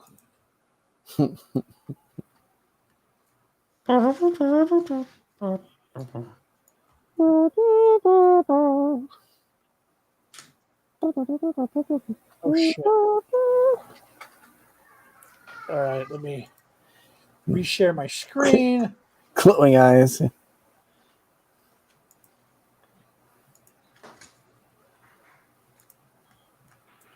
Like what kind of hash are they serving over in Vegas? Amazing, Good shit. apparently. Apparently. The best shit. Seeing 10-foot creatures with glowing eyes. Please call. Everybody will be talking about. Thanks for joining us here at. Okay, where is this on your property? In my backyard. Dude, those I lucky swear to God, this is not a joke. This is actually we So there's we two- terrified of it. So there's two people or two subjects that are in your backyard? Correct, and they're very large. They're like 8 foot, large and in 9 feet, charge. 10 foot. I don't know. They look like aliens to us. Big eyes. They have big eyes. Like I can't explain it. And big mouth. They're shiny eyes and they're not human. They're 100% they're not human. Sweet. Okay. Well, the 80s now She's just like, okay. officers then responded to the call you just heard. You'll see the officers also saw something in the sky that night, but the big question is, what was it, and is it all connected? Leave her alone. It's almost midnight on May 1st when a Las Vegas Metro police officer's body cam catches this, something flashing low in the sky. 911 emergency. Minutes later, there's like an 8-foot person beside it, and another one's inside, and it has big eyes and looking at us. 8 foot, man. Someone calls 911 reporting 2 large figures tripods. in their backyard. So I'm still nervous right now. The 8 News Now investigators obtaining another officer's video as he's sent to the Northwest Valley home. I have butterflies, bro. Butterflies, bro. These people say there's aliens in the backyard. By now, it's more than an hour after that bright light. Officers meeting up with the caller and his family. What'd you see? It was like a. Did they run away or what? Creature? Yeah, like a long time ago. They're hiding behind the house. You guys. One of my partners said they saw something fall out of the sky too, so that's why I'm kind of curious. Did you see anything land in your backyard, or they see like a big? That's what they say. They see like a big something with light. What I saw right now, I do believe in it. Police walk into the backyard to investigate, but Metro blacked out that part of the video because it's See, they considered cut it right private here. property. What's clear, they're taking this call seriously. Hey, this might sound like a really dumb Dude, why the question, fuck would you do that? but did you guys see anything fall out of the Like, sky? On live Asking PD, others what they they film saw. in people's I backyards. would normally like, discount as nothing. However, seeing as one of my partners said they saw it too, only reason I'm actually investigating it further. That investigation turning up no concrete answers as of Wednesday. Whatever or whoever fell into that yard, long gone within minutes. Oh, hey, if those 9-foot beings come back, don't call us, all right? Deal with it yourself. I ain't dealing with that. So yeah, this is cop's quite like, weird. Brian no, was don't saying call me. during, as we're watching this story. Now we've been in contact with the family in that video, and as you heard in that 911 call, they seem very reasonable and honestly quite scared as you heard them in the call. No, they don't seem impaired in any way, and whatever crashed by the time that police got there was gone. But sources say that there's really no dispute. Something was in their yard. Exactly what? We do not know. I mean, it's so interesting. So, like, the Metro officer sees something, the neighbor sees something. I mean, so what could it be? Well, we know that there are obviously a lot of military bases around this area. George Knapp covers a lot of that stuff for us on the 80s Now Investigators. We're showing you drone video from above that area. And we know, of course, Creech not far away, Nellis Air Force Base not far. I checked in with them. They say they are not involved at all, and we are waiting to hear from the Pentagon as well. And you talk to these people, it seemed completely. You ain't gonna hear shit. Okay, let's get to this. Are you ready? All right. Sorry, guys. Conclusion. I'm going to wind you up and then you go. Officer saw. What are we talking about here? This guy just. Talking about, welcome back, Hartman. Talking about nipples. So, all right. Well, I guess that's our show for tonight. The truth is out there. Time to watch live PD.